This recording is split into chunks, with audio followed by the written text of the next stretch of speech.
hace falta presentarlo mucho. Es Óscar Vara, que tiene su canal aquí y con sus amigos los geopolinómicos. Hola, Óscar, ¿qué tal? Hola, Paco, ¿qué tal estás? Yo ya cansado un poco de tanto conflicto, esperemos que un día me dejen hablar de la historia solamente, pero la realidad es que no me van a dejar, yo creo. Porque tu canal originalmente era de historia. Sí, el que tengo es historia militar, sí. Que de hecho Sí, claro. creé este de actualidad, creé este de actualidad para que las bombas de la actualidad no me cierren el canal de historia. Es mi plan B, digamos voy a hablar aquí de actualidad y en el otro de historia y bueno, alguna vez de actualidad con mi amigo José María en frente de batalla. Pero sí, este es el nuevo que creo para hacerte competencia a ti, Óscar. Muy bien hecho. Vamos a ver, la competencia es la cosa más sana del mundo. Además, en YouTube yo creo que es una competencia en cierto modo extraña, porque me da la sensación de que ninguno acaba con ninguno, sino que todos van sumándose. Es una cosa extraña. Claro, yo tengo la teoría que me contaban los chavales en administración, en economía de empresa, emprendimiento, ¿no? Decía yo, a ver, ¿vosotros dónde montaríais un bar? ¿En un barrio que no hay ningún bar? ¿O en la zona de bares de Oviedo? Sí. Y ellos, pues no, claro, en la zona de bares de Oviedo. Pues eso, porque a veces la competencia no es mala, enriquece y hace que más gente quiera ir a esa calle y si no toma en uno, va en otro, y si no, va de bar en bar y tiro porque me toca, ¿no? Pues esto, la verdad que conectamos unos con otros. Hombre, no todos los canales, yo creo que hay canales que tienen más sintonía, ¿no? Y más forma de enfocar la geopolítica similar. Entonces, bueno, tenemos sintonía entre nosotros. Yo hay alguno que aunque me invitasen, a lo mejor no iría, y alguno irías, pero no cambiaría mi discurso.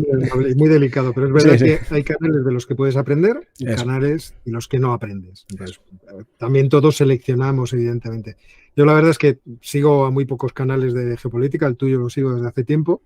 Y es cierto que, bueno, uno tiene que leer más que ver, quiero decir. Yo entiendo que el público lo que quiere es una explicación digerible, fácil y que esté contenida en el tiempo, sea entretenida, pero al final nuestro tiempo es leer. Claro. No nos podemos engañar. Ahí es donde yo ojalá sacase más tiempo para volver a leer todo lo que leí antes y, por desgracia, un conflicto que a mí siempre me llamó la atención desde pequeño. Es decir, yo casi mis primeros libros de novela y los primeros ensayos que leí en mi vida tenían que ver con Oriente Próximo, con Israel, con las guerras de árabe-palestinas, o árabe-israelíes, palestina-israelíes. Es algo que siempre me llamó la atención y, por desgracia, vemos una reactivación cuando parecía que era posible una paz, por lo menos, en la zona de Cisjordania. En Gaza a lo mejor era más complicado, pero se nos complicó todo, ¿no? Sí, pero había ahí dos elementos que eran claramente rompedores de esa posibilidad de paz. O sea, había uno que era lo que unía, que era la posibilidad de negocio hacia el futuro. Los países, las monarquías árabes están en un proceso de cambio de su modelo de negocio. Saben que el petróleo no les va a durar eternamente, que a medida que avancen las energías renovables, pues posiblemente su venta de petróleo y de lo que son los combustibles fósiles va a irse reduciendo, aunque esto yo creo que va a ser más lento de lo que en general se vende o se desea, y por lo tanto estaban tratando de buscar alguna otra posibilidad de crecimiento económico basado generalmente en los servicios, mucho en el turismo, pero también servicios financieros, y en ese contexto, claro, hay que tener una zona pacificada. ¿De qué vale que tú quieras traer aquí a las masas a que se bañen y vayan a la piscina más profunda del mundo y a la pista de nieve en el desierto, si al final vas a tener siempre el peligro de terrorismo, de un conflicto armado de algún tipo? Y por eso yo creo que el plan de Donald Trump en inicio era un magnífico plan. Oye, os voy a convencer para que empecéis a retomar o a crear, mejor dicho, relaciones diplomáticas porque el futuro es prometedor. Pero ahí existían dos elementos, bueno, por decir solamente dos. Uno, que son disruptivos, que son los extremismos en realidad religiosos. El extremismo religioso islámico está repartido en diversos lugares de esa geografía. Todos siempre imaginamos con la cabeza a Irán, pero los tienes en Hezbollah y lo tienes en Hamas, dentro de lo que son los movimientos proxy, vamos a decirlo entre comillas, o financiados, ya sea por Irán, bueno, tenemos a otras monarquías, incluso árabes. Qatar también financia de forma importante a Hamas. Y por otro lado está también el extremismo religioso israelí. Ese también existe, el judío. Sí. Es verdad que la sociedad israelí es una sociedad democrática, abierta. Pues al parecer tú te vas a Tel Aviv y allí ves la fiesta 24 horas, toda la gente de diversos lugares de Oriente Próximo, incluso más lejos, yendo a la fiesta a Tel Aviv. Son sociedades muy abiertas, muy tolerantes, pero tienen dentro esa realidad, la realidad del extremismo nacionalista y del extremismo religioso. Sí. Y en estas circunstancias actuales, claro, Irán no quería quedarse descolgada, porque todos esos acuerdos en realidad la rodean, la dejan aislada, y por otra parte los extremistas tampoco iban a permitir que esto fuera pacificándose y que al final fuéramos a tener una solución de compromiso política en el conflicto con los palestinos.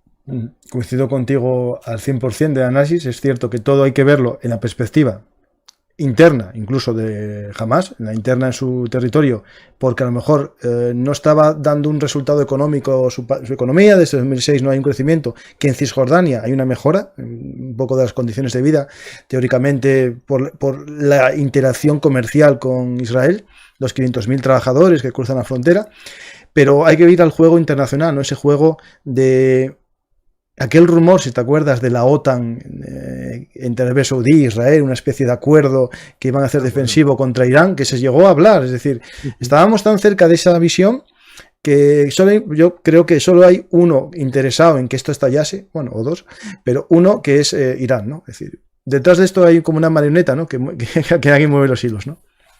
Yo creo que como al final esto es un juego de intentar tener influencia y poder en la medida que tú puedas. De eso se trata, en cierto modo, la geopolítica. Cuando hablamos de geopolítica como la política, teniendo en cuenta geografía, pues habla de cómo puedes proyectar también tu influencia a tu alrededor. Y es verdad que Irán se quedaba muy descolgada. La llegada de China en ese contexto había dado una luz de esperanza. Incluso la propia situación mundial económica por culpa de la guerra de Ucrania, porque se habían restablecido relaciones diplomáticas entre Irán y Arabia Saudita. Irán estaba empezando a vender más petróleo porque los Estados Unidos habían decidido mirar para otro lado y no aplicar sus sanciones, y teniendo en cuenta que hacía falta más petróleo en el mundo. Entonces ahí veías elementos de distensión. Incluso Irán había decidido parar el enriquecimiento de uranio, tenía ya una cantidad al 60% que podría enriquecerse al parecer con cierta velocidad para tener la capacidad de hacer una bomba nuclear, y por lo tanto había como una especie de situación de calma. Ahí lo único que faltaba era que Arabia Saudita diera el paso y estableciera relaciones diplomáticas con Israel.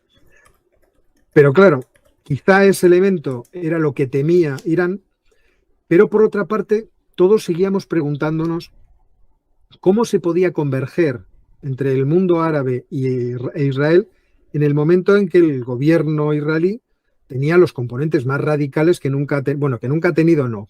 Que ha tenido quizá en los últimos, que te diría yo, desde Menachem Begin o Moshe Dayan, quizá, no sé, desde aquellos tiempos, o sea, hace mucho tiempo. Pero bueno, aparte con fragmentación, es decir, con muchos partidos radicales, no solo uno. Claro. Sí, claro, pero ya el Likud tiene dentro un espíritu muy radicalizado, pero si le introduces además al partido Shas o al partido Poder Judío, sabes que vas a tener ahí una posición continuamente molesta de defensa de la anexión de la Cisjordania, por ejemplo. Que es que le vimos a Ben-Gvir el primer día que le hemos nombrado ministro de Seguridad Interior, prácticamente irse a la explanada de las mezquitas a ver si tocaba las narices. Le hemos visto también en los asentamientos de Jerusalén Este pidiendo que los colonos tomaran las colinas que estaban más allá de los territorios que supone que están designados para Israel, diciendo, tenéis que avanzar hasta allí y tomar. Claro, si tú tienes ese espíritu dentro, sabes que para la relación con el mundo árabe tienes un elemento de fricción que puede hacer, claro, enorme discordia. Entonces extrañaba, o por lo menos a mí me extrañaba, cómo van a converger. O sea, son tan grandes los intereses económicos que pueden llegar a armonizarse entre Israel y el mundo árabe, que el mundo árabe pueda hacer la vista, bueno, el mundo árabe, vamos a decir, las élites del mundo árabe pueden hacer la vista gorda. Y los atentados del 7 de octubre dinamitaron eso. Dinamitaron eso, cierto, luego lo podemos seguir hablando, lógicamente, porque Israel, yo creo que tenía que haber tenido una aproximación al problema más delicada. No menos asertiva, pero sí en principio más cautelosa. Sencillamente porque todos vimos las barbaridades, las atrocidades que se han hecho, cómo han quemado viva a la gente, familias, han asesinado a la gente, los miembros de Hamás de forma indiscriminada y de la forma más cruel, en muchos casos que se puede imaginar, precisamente para provocar una hiperreacción en Israel. O sea, no se hace algo así para pretender, no, Israel no nos va a devolver la bofetada multiplicada por 1000. Sí, lo que querían era eso.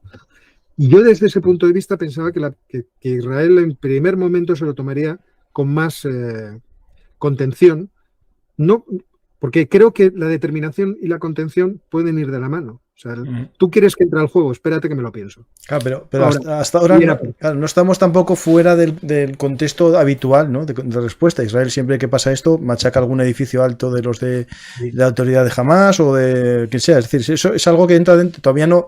A ver, yo creo que todavía la contención está todavía más o menos controlada, es decir, hablamos de muchos muertos, pero las cifras, el problema de esto es que las cifras son de parte, ¿no? Solo hay una visión dentro de Gaza y yo no me fío tampoco de las cifras de uno ni de otro, ¿no? Es decir, ¿entrarán o no entrarán? Claro, ¿qué pasa si entran? Que veremos combates urbanos, veremos muchos muertos. Hay una cifra de estudios de estos típicos de guerra, ¿no? Que vamos a analizar posibles escenarios y se hablaba de 10.000 muertos con una entrada moderada ya hace tiempo, ¿no? Es verdad que en el 2008 cuando entraron, en el 2014 creo que entraron también, en el 2013 fue a pequeña escala con una brigada, un batallón y no hubo muchas muertes por la parte civil gazatí, pero claro, aquí se está hablando de algo a muy gran escala porque ya no es una acción punitiva para acabar con los líderes de Hamás, sino para acabar con Hamás. Sí, no, y desde el punto de vista yo no creo que se vayan a contener.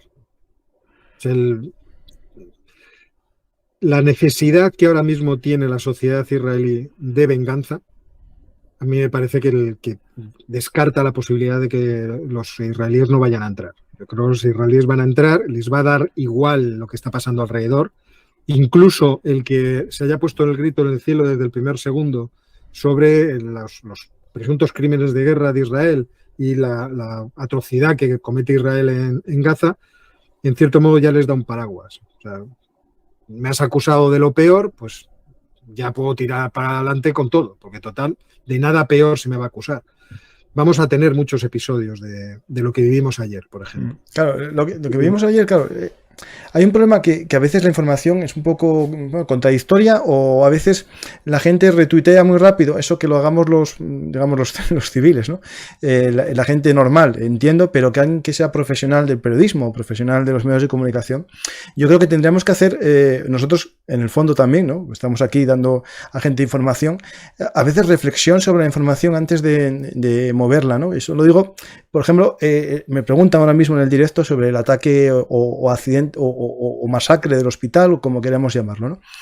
Ayer todo el mundo hablaba de claramente un ataque israelí y ahora ya más o menos todo el mundo empieza a dar la opción de posible fallo de un cohete, ¿no? Claro, yo viendo las escenas veo que ahí no hay un impacto de una GBU ni ninguna bomba de 250 kilos, 500, porque no hay cráter. Claro, al final es un accidente, murió gente. Pero claro, podemos poner en duda todo porque vivimos en un mundo de las fake news. A lo mejor 500 personas en el aparcamiento no puede haberlas ahí tantas personas. Pero me gustaría incidir en esto, lo primero que estabas tú diciendo, que es realmente muy resaltable. Vivimos en una sociedad en la que la información presuntamente se nos da a través de profesionales y luego alrededor, en un mundo digitalizado, pues estamos los amateurs que tratamos de comprender qué es lo que ocurre y nos metemos en las redes a tratar de explicar lo que nosotros vemos, lo que nosotros logramos entender. Ayer lo que se vivió fue realmente muy notable. Yo tenía un directo por la noche, entré viendo la noticia en Bloomberg de que había caído una bomba y que había sido Israel. Yo entré en el directo viendo ese titular. Y la gente me pedía en comentarios, comenta lo que ha ocurrido con la bomba. Y yo decía, no sé qué ha ocurrido, pero esto claramente perturba de aquello de lo que yo estaba hablando, que era la misión de Biden hoy. Cómo le iba a ir el viaje, si podía triunfar o no, qué problemas estaban suscitando. Y yo incidía mucho en cómo las masas en los países árabes han hiperreaccionado con los ataques a Gaza y eso estaba poniendo en peligro la posición que era muy contemporizadora de muchas monarquías árabes. Entonces yo decía, pues si ha sucedido esto, peor. O sea, claramente esto va a afectar todavía más a la posición de estas monarquías árabes. Cuando terminó el directo, obviamente yo me fui inmediatamente a nuestra fuente de información, que es Twitter, aunque parezca muy cruel decirlo, y abrí también los periódicos. Los periódicos ya habían empezado a dudar. Bueno, a lo mejor, y ya no veías en el titular, Israel era el responsable. Pero lo que es curioso es que las páginas de OSINT, que hay muchísimas en Twitter, yo sigo mucho Yo Confirm, ahí ya se veía un análisis, mire usted, y a mí me encantaba el planteamiento, mire usted, yo no le puedo decir quién ha sido, pero los vídeos que tenemos, yo le localizo los edificios, de dónde ha salido más o menos los cohetes, de por ahí, ¿qué se ve aquí? Oiga, a mí me empieza a dar la sensación de que esto no ha sido un misil de Israel, sino un cohete que le ha fallado el motor y ha caído donde no debía. Sí. Claro, si ahora estamos en una tesitura en la que los profesionales de la información no son capaces de generar análisis en tiempo real que sea mejor que el que podemos encontrar en Twitter, sí. Estamos ante una perspectiva nueva. Porque efectivamente ahora tú tienes que seleccionar y tienes que ser muy riguroso también en ese criterio a quién sigues, de quién te fías. Ya sabemos que en Twitter y en las redes sociales generalmente la gente sigue a la gente que le da la razón. Efectivamente, eso no tengo dudas ninguna. Uno busca la reafirmación constantemente. Y el que no te da la razón es un desgraciado, es un canalla, es un vendido, le paga la CIA. Bueno, a mí me paga la CIA, me ha pagado Rusia, me paga el Mossad y me han pagado los chinos. No, a mí la CIA, pero nunca llega nada aquí, no sé. Voy a llamarles que está mal el código cuenta o algo así. A mí me parece terrible que pagándome tantos servicios de... No, lo tío es peor todavía, lo tío es peor. Siga viviendo en esta habitación. Sí, sí. Mira, hay estoy poniendo la escena de la muerte, porque aquí murió gente seguro, no sabemos cuánta gente, pero hay un pequeño cráter, muy pequeño, casi de una granada de mortero, y se ven unos coches incendiados, pero los edificios de alrededor, no quiero poner el vídeo, está en mi Twitter, el que lo quiera ver, están impolutos. De hecho, los paneles solares están impolutos, las palmeras no tienen ni una hoja quemada, por lo tanto, quitamos una bomba de alto explosivo, quitamos esas bombas que estallan en el aire y lanzan un chorro hacia el subsuelo para hacer una penetración en un túnel, porque las palmeras no tienen nada, están perfectas. Por lo tanto, pudo ser perfectamente lo que estamos hablando, un cohete que están cargados de explosivo, de fuego, de un propelente, que es lo que quemó los coches, y de algo de metralla, pero tampoco mucho, porque no hay casi metralla en los edificios.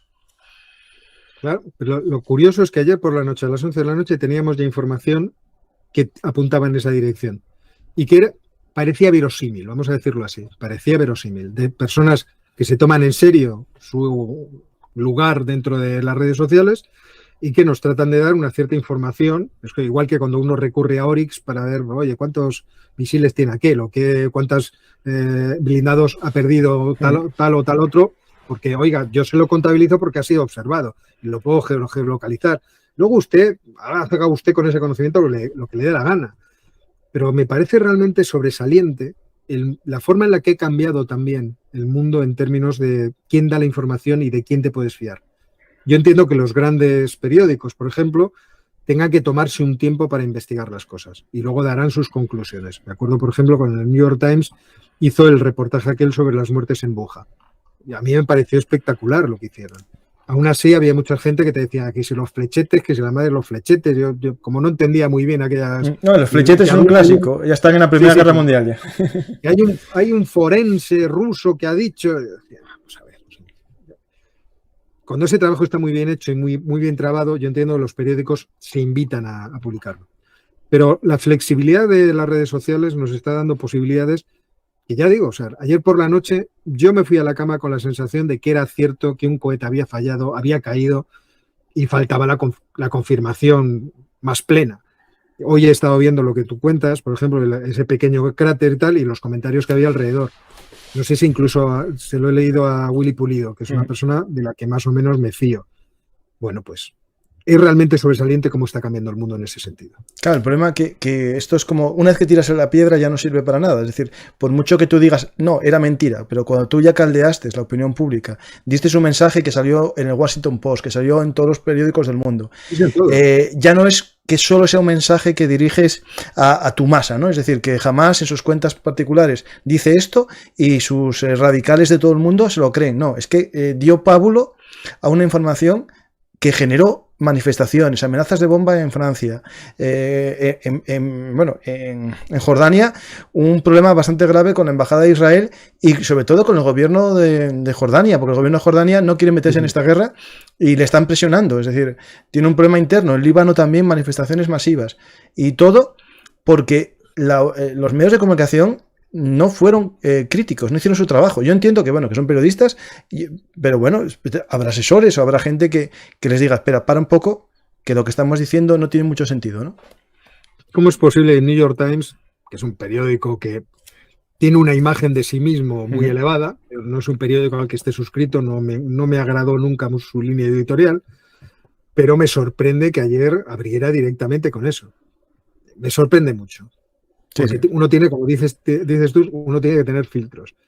Por otra parte, yo entiendo que en el momento en que Israel empezó a bombardear Gaza, la publicidad y la propaganda dentro del mundo árabe, por ejemplo, a través de los terminales políticos del islamismo, pues iba a ser brutal. Eso está claro. Porque de lo que se trataba aquí era de romper la posibilidad de una alianza entre el mundo árabe e Israel.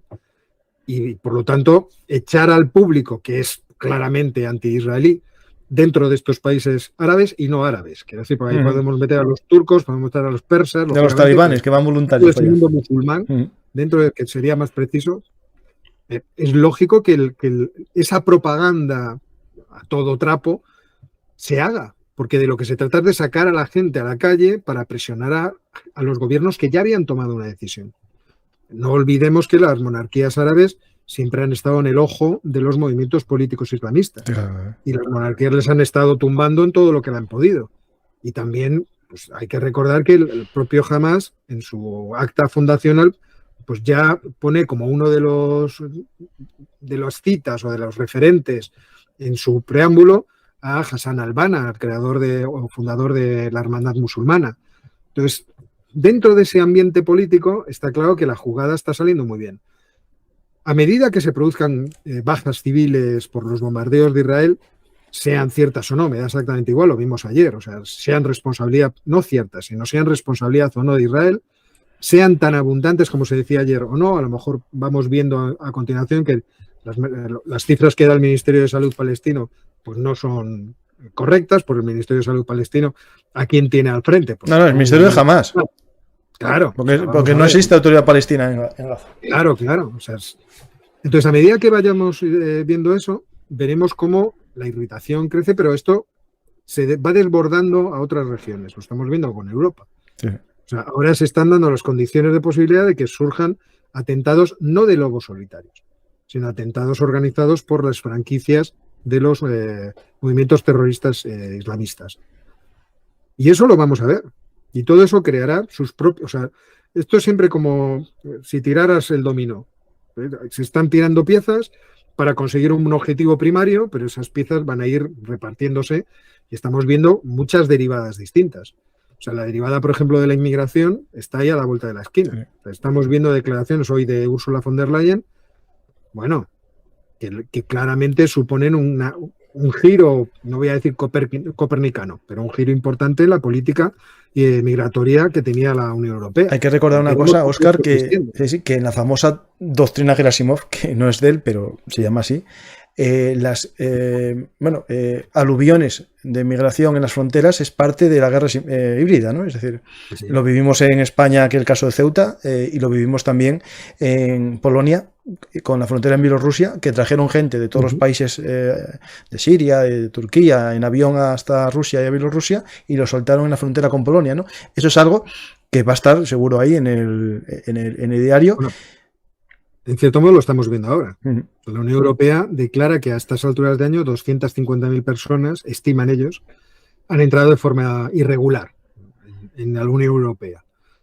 Pero lo que estamos viendo después de los atentados de Bélgica es al ministro de Asilo y Migraciones belga diciendo, bueno, hay que empezar a deportar a los que no se les dé el derecho de asilo, los que estén de forma irregular.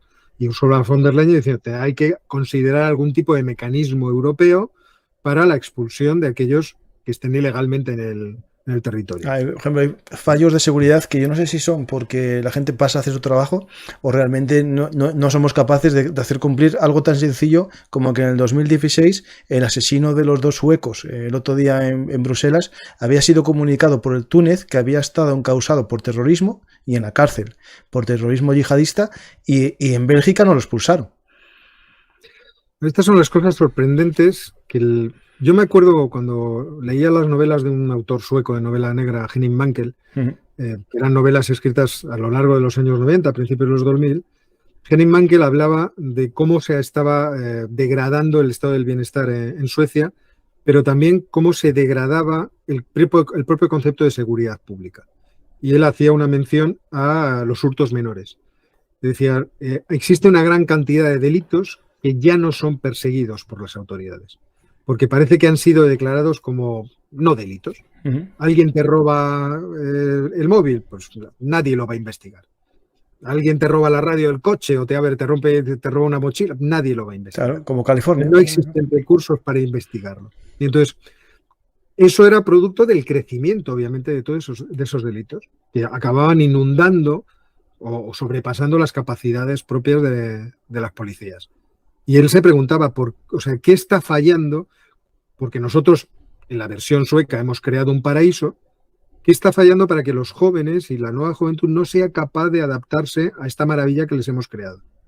Que ya no tienen que luchar por conseguir lo que nosotros luchamos tanto por conseguir, y resulta que esto está produciendo una degradación de la sociedad. ¿Por qué? Bueno, pues súmale a eso la situación de mucha gente que migra a estos lugares en unas condiciones muy malas, que tiene que abrirse camino en sociedades en la que no habla el idioma, que no tiene 2 duros, y que, bueno, pues acaban formando guetos en situaciones, vamos a decirlo, infraeconómicas. Sí, pero económicamente tienes ayuda, todos tienen un dinero, es decir, claro, no estamos hablando de la indigencia completa, porque todos tienen dinero.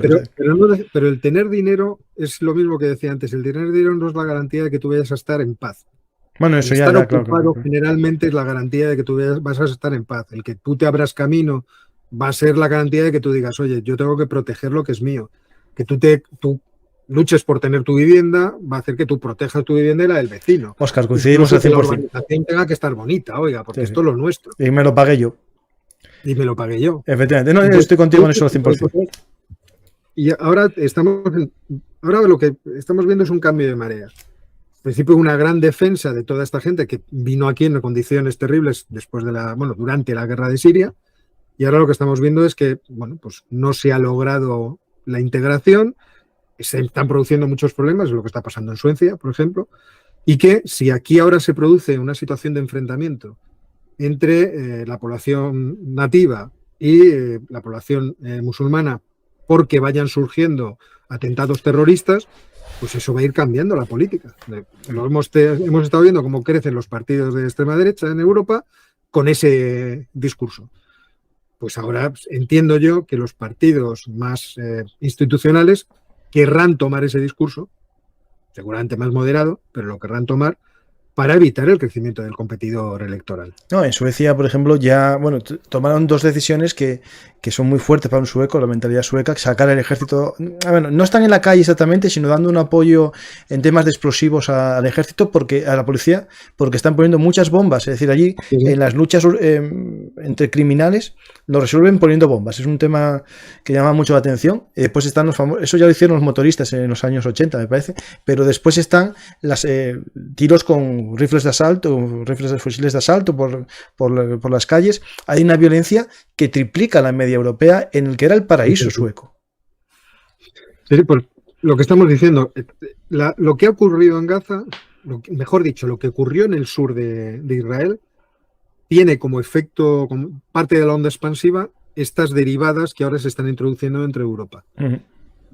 Vamos a ver cómo se van digiriendo, o sea, vamos a ver muchas cosas, creo yo, debido a estas ondas expansivas que se están produciendo. Yo en esas ondas expansivas, el primer día lo comenté y después lo fui diciendo con más gente, con más amigos, y contigo creo que vas a pensar lo mismo que yo. Hay una onda expansiva más problemática, que es que grupos como bueno, el ISIS y el ALKEDA, que no se puede decir, esos grupos van a tener ese efecto de que me van a quitar mi público objetivo, tengo que hacer yo algo más gordo para no dejar de ser el protagonista, ¿no? Esos grupos ya están un poco de capa caída, luchando, bueno, en el Sahel, luchando en Afganistán contra los talibanes, el propio ISIS, sí.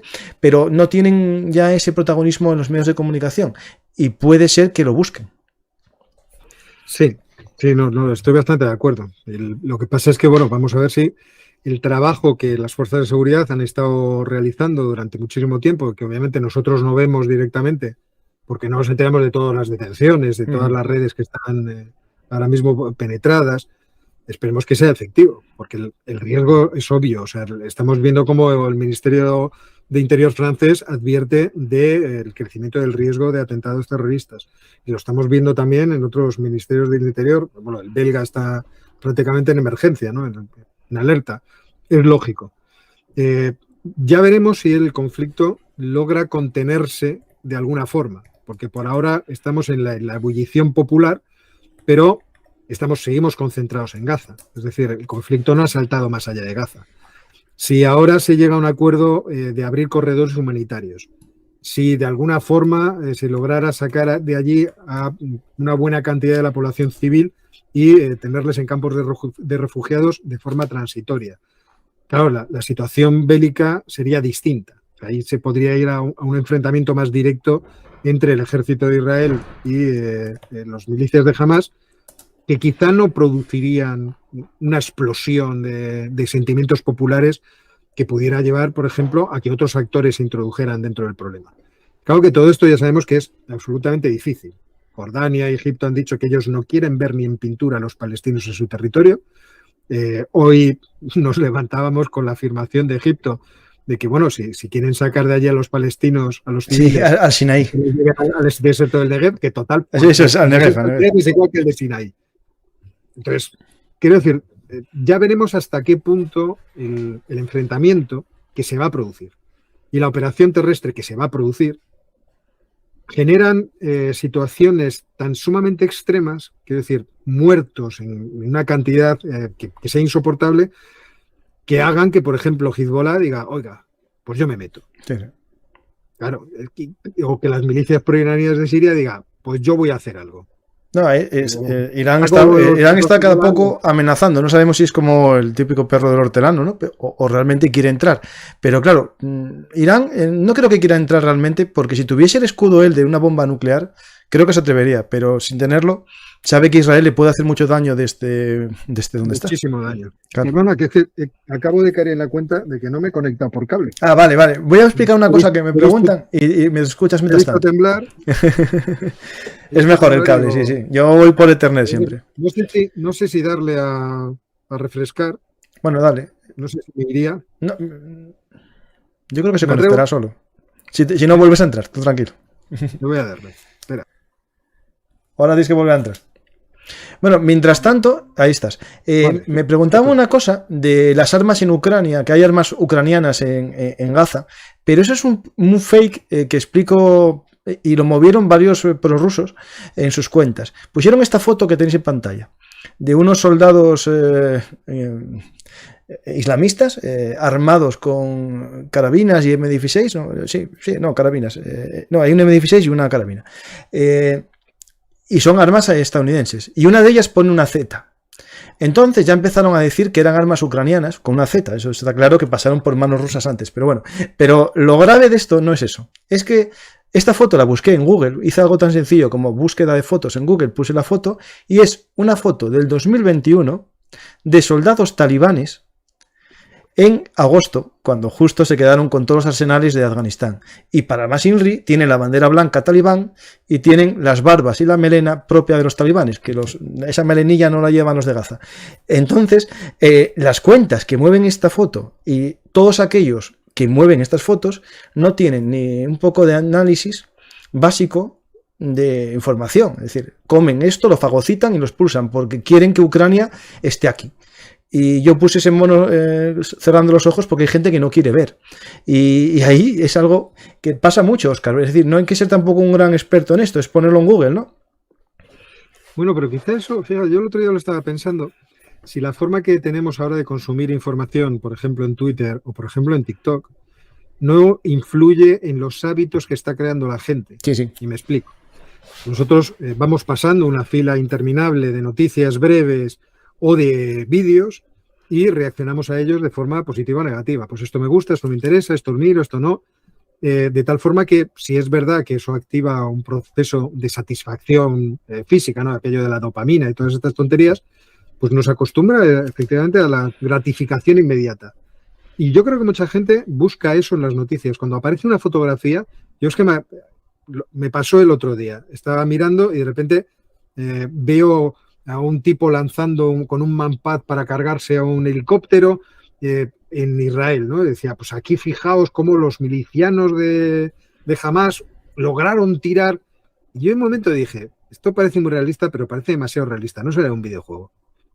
Y claro, me puse a buscarlo. A ver, Sí. y efectivamente. El Arma 3, ¿no? El Arma 3, que es muy bueno. Sí, supongo, ¿no? Sí. El único videojuego que he jugado es Battlefield 4 y sigo siendo... No, el Battlefield es tipo, bueno, de shoot, ¿no? Pero el Arma 3 es más táctico y más real. Y de hecho, juega mucho con ese porque, bueno, si desfocas un poco, lo pones en visión térmica, es muy realista. Pues sí que hay... Claro. A que mucha gente ve eso y automáticamente, sin ningún tipo de juicio crítico, lo acepta. Y lo acepta como dado, más si le da la razón. Uh-huh. Si esto me da la razón, reafirma lo que yo pienso de los malos que son aquellos, de los malos que son los otros, me voy tirando. Te pasará a ti en el canal, que la gente te pide, no, usted debería pensar como yo. Pero bueno, esto es volver un poco a lo que hablábamos. No, pero es cierto que en el mundo este que estamos viendo de la información, al final se tiende a una polarización muy extrema de las sociedades. Es decir, la gente se mete en su cueva, empieza a ver siempre su punto de vista, ¿no? Y ya no entiende el punto de vista de los demás ni aunque se lo razonen, ¿no? Y tuve un debate en una televisión. Se llaman equidistante. Eso, justo. Es un equidistante. ¿No? Sí. Ahora el insulto es este. No, a mí, por ejemplo, eso que dicen, no eres neutral. No, es que yo no busco ser neutral. Yo lo que busco es ser honesto. No, buscas entender. Yo quiero comprender qué pasa y por qué pasa. Y también, quiero decir, por ejemplo, en el conflicto que nosotros estamos viviendo ahora mismo, yo quiero entender lo que pasa más allá de quién tiene razón. Porque parece que la gente dice que históricamente aquel tenía razón y aquel no la tenía, y entonces los muertos que se están produciendo hoy, bien muertos están. Sí, sí. Es un poco la sensación que da, por ejemplo, con las matanzas que se produjeron de israelíes en el sur de Israel el otro día. Pues que como los palestinos han estado oprimidos, casi hay apachurrados, pues entonces aquellos muertos son perfectamente justificables. Oiga, usted debería entenderlo como yo. Pero ¿cómo va a ser esta pobre gente que ha sido masacrada, cómo se puede justificar? Esa oración obviamente se vuelve también por pasiva. Uh-huh. Israel tiene una responsabilidad respecto del problema que se produce con los palestinos porque tiene la fuerza. Es decir, quien tiene la capacidad ahora mismo de imponerse sobre los palestinos, ya sea en Cisjordania o en Gaza, obviamente es Israel. Y por eso Israel tiene una mayor responsabilidad en tratar de encontrar algún tipo de solución al problema. Porque además también le conviene en términos de seguridad. Lo que pasa es que ahí se entorpecen, lo que decíamos antes, determinados elementos de lo que es la esencia fundacional de Israel, que son religiosos, que son de protección del pueblo judío, que son muy difíciles de Claro, pero es que el problema es que a los más radicales el mundo les da razón. Es decir, pusieron una valla para que no hubiese ataques, se redujeron estadísticamente bastante, y ahora que se rompe la valla aumentan los ataques, ¿no? Es decir, al final es muy difícil ahora llegar a la gente extremista, ¿no? Israelí o gente más ultranacionalista, convencerles de que es posible la paz. Es decir, yo creo que esto que hizo Hamás es no digo la puntilla a todo el proceso, pero sí un alargamiento muy grande de la posibilidad de una paz que estuvo cerca. Es decir, yo creo que 500.000 trabajadores de Cisjordania pasen todos los días a trabajar a Israel y 25.000 de Gaza, que es una cifra, bueno, 20.000, 25.000, que pasasen cuando estaba tan rota la relación, ¿no?, con Gaza, era una vía. Yo creo mucho que el comercio, ¿no?, es una forma de hacer la paz. No es la única, porque al final falla muchas veces. La distribución y la gestión política y de seguridad de toda la Cisjordania, sabemos que es, ¿cómo decirlo?, de forma que sea suave, es muy mejorable. Sí, sí. sea, los palestinos lo tienen muy mal, lo tienen muy difícil, dominan muy poco de su terreno y de su futuro. Tienen en muchas ocasiones para ir del punto A al punto B que pasar checkpoints. O sea, es una situación que es muy mejorable. No, y el caso de Gaza es absolutamente mejorable, porque Gaza estaba colapsada. O sea, yo te colapso por todas partes, dependes de mí para todo, con lo cual es una situación que realmente no tiene futuro. O sea, y encima con una población muy joven, o sea, con cantidad de gente joven, porque bueno, en términos demográficos hay que reconocer que tiene es una demografía bastante dinámica. No, pasar, sí. Es decir, pasaron de 100.000 a 2 millones y es una claro, entonces, de alguna forma, y viviendo de subsidios, de alguna forma... Eso es algo importante que tenemos que entender. Es decir, su economía está subsidiada por muchos países. Sí, absolutamente. Y yo lo que entiendo también, Óscar, que a ver, como economista que eres, es decir, cuando alguien da una subvención tendrá que saber qué se hace con ese dinero, ¿no? Es decir, yo algo que me llama la atención, que tú puedas fabricar 10.000 cohetes y fabricar drones y fabricar tal, y el dinero de dónde lo sacaste. Sí, porque pero vamos a ver, al fin y al cabo, quien recibe el dinero es aquel que ganó las elecciones y se quedó con el poder. Claro. Que jamás ganó las elecciones. También tuvo sus guerras civiles con los palestinos. Sí, gordas, sí. Sí, oye, y con cientos de muertos. En el 2008 fue bastante sangrienta, sí. Exactamente. Y claro, la ayuda llega allí y ellos la distribuyen. Y esto es un clásico, el que recibe ayuda. Yo me acuerdo cuando era estudiante, tenía un profesor que había sido director del Instituto de Prospectiva aquí en España y durante un tiempo también trabajó en la ayuda internacional, principalmente Argentina. Y él me decía, andamos preocupados porque de cada 100 pesetas, 50 no llegan a Argentina. Y que no sabemos cómo no llegan. Pero las 50 que llegan, me temo que ya en Argentina se disuelven. Claro. Entonces, lo que llega realmente a los proyectos que nosotros tenemos, ¿qué será? ¿Un 20%? Pues esto es un clásico. Imagínate en la situación de Gaza, teniendo a los muchachos de Hamas ahí de por medio. Pero esas situaciones yo creo que no son del todo sostenibles. Luego, los asentamientos israelíes dentro de la Cisjordania, en muchos casos son muy sangrantes. Eso sí, eso sobra. Situaciones muy sangrantes. Sí. Entonces, cuando hubo la posibilidad de llegar a algún tipo de acuerdo, siempre hubo algún extremista que la reventó o algún espabilado como Arafat que quiso ir demasiado lejos y que acabó eliminando las posibilidades de que el acuerdo se pudiera obtener. Ahora, claro, las posibilidades de un acuerdo parece que se han disuelto completamente. Pero yo en las situaciones más graves es cuando creo que la gente debería pararse y pensar si quieren seguir así eternamente. Obviamente nadie va a parar a Israel en su intención de acabar con Hamas, porque además tienen derecho a hacerlo. Es decir, Hamas ha hecho lo que ha hecho y yo desde luego no estaría dispuesto a que mi gobierno dijera, mira, pelillos a la mano. Claro, es que esto hay que ponerlo, Óscar, en proporciones, ¿no?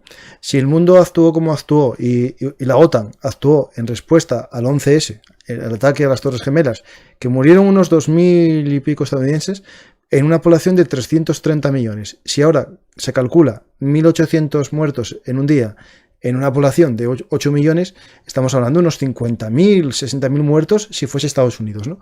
Claro, es muy fácil decir, no, esto no es nada, aguántate, cuando tú contestaste, ¿no? Estados Unidos, claro, es que esto es un poco complejo. Te diría además que es peor, porque no, es peor la muerte que hicieron, sí. No, pero quiero decir, los israelíes tienen la amenaza de que esto puede repetirse. Claro, mañana, sí.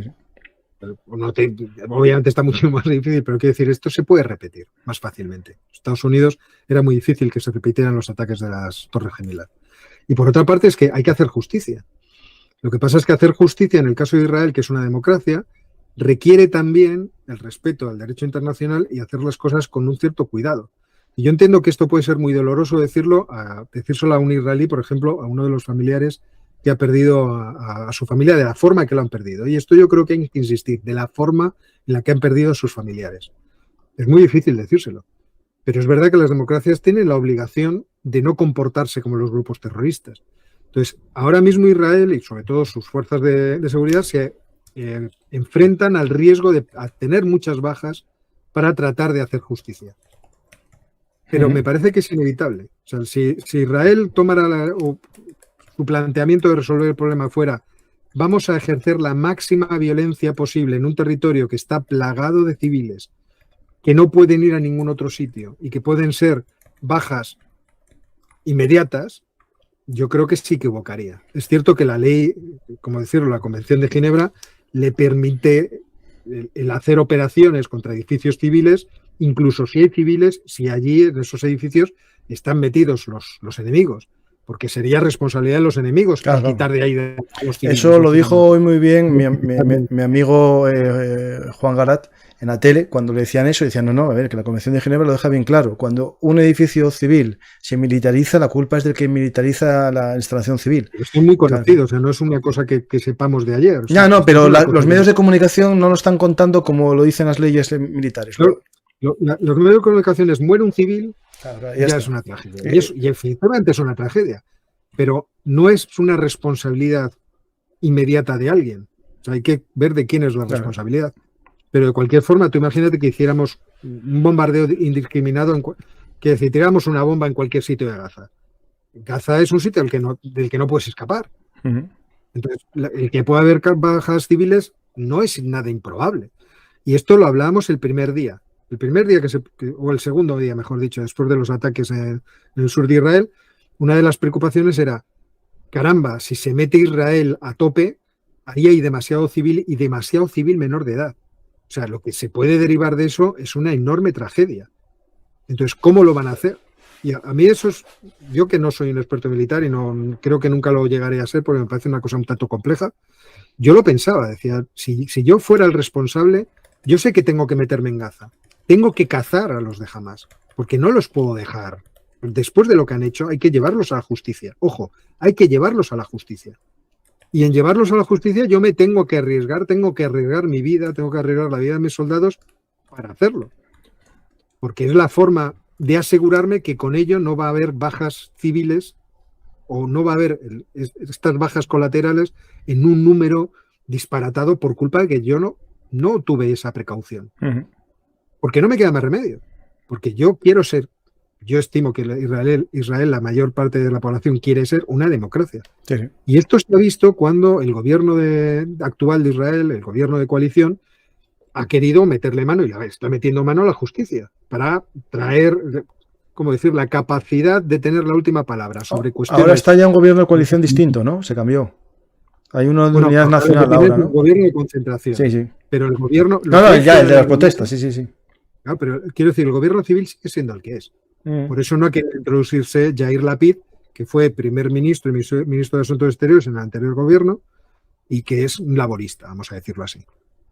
Porque dice lo que teníamos que haber hecho es echar a los radicales y que los adultos, ¿no?, entre comillas, seamos los que gestionemos este problema. Porque los radicales lo que quieren es, pues, lo que decía Ben-Gvir, que hay que hacer una milicia popular, hay que invadir, hay que anexionarse la Cisjordania. El otro, Bezalel Smotrich, ha dicho cosas mucho peores. Estaba por derribar todos los edificios de algunas localidades palestinas en la Cisjordania y expulsar a los palestinos. Sí. A ver, los radicales en todo el mundo sobran. Están en el gobierno. Sí. También otros dirán que hay radicales en otros gobiernos. Claro, el problema de todo esto es cuando tú... El mapa político, ¿no?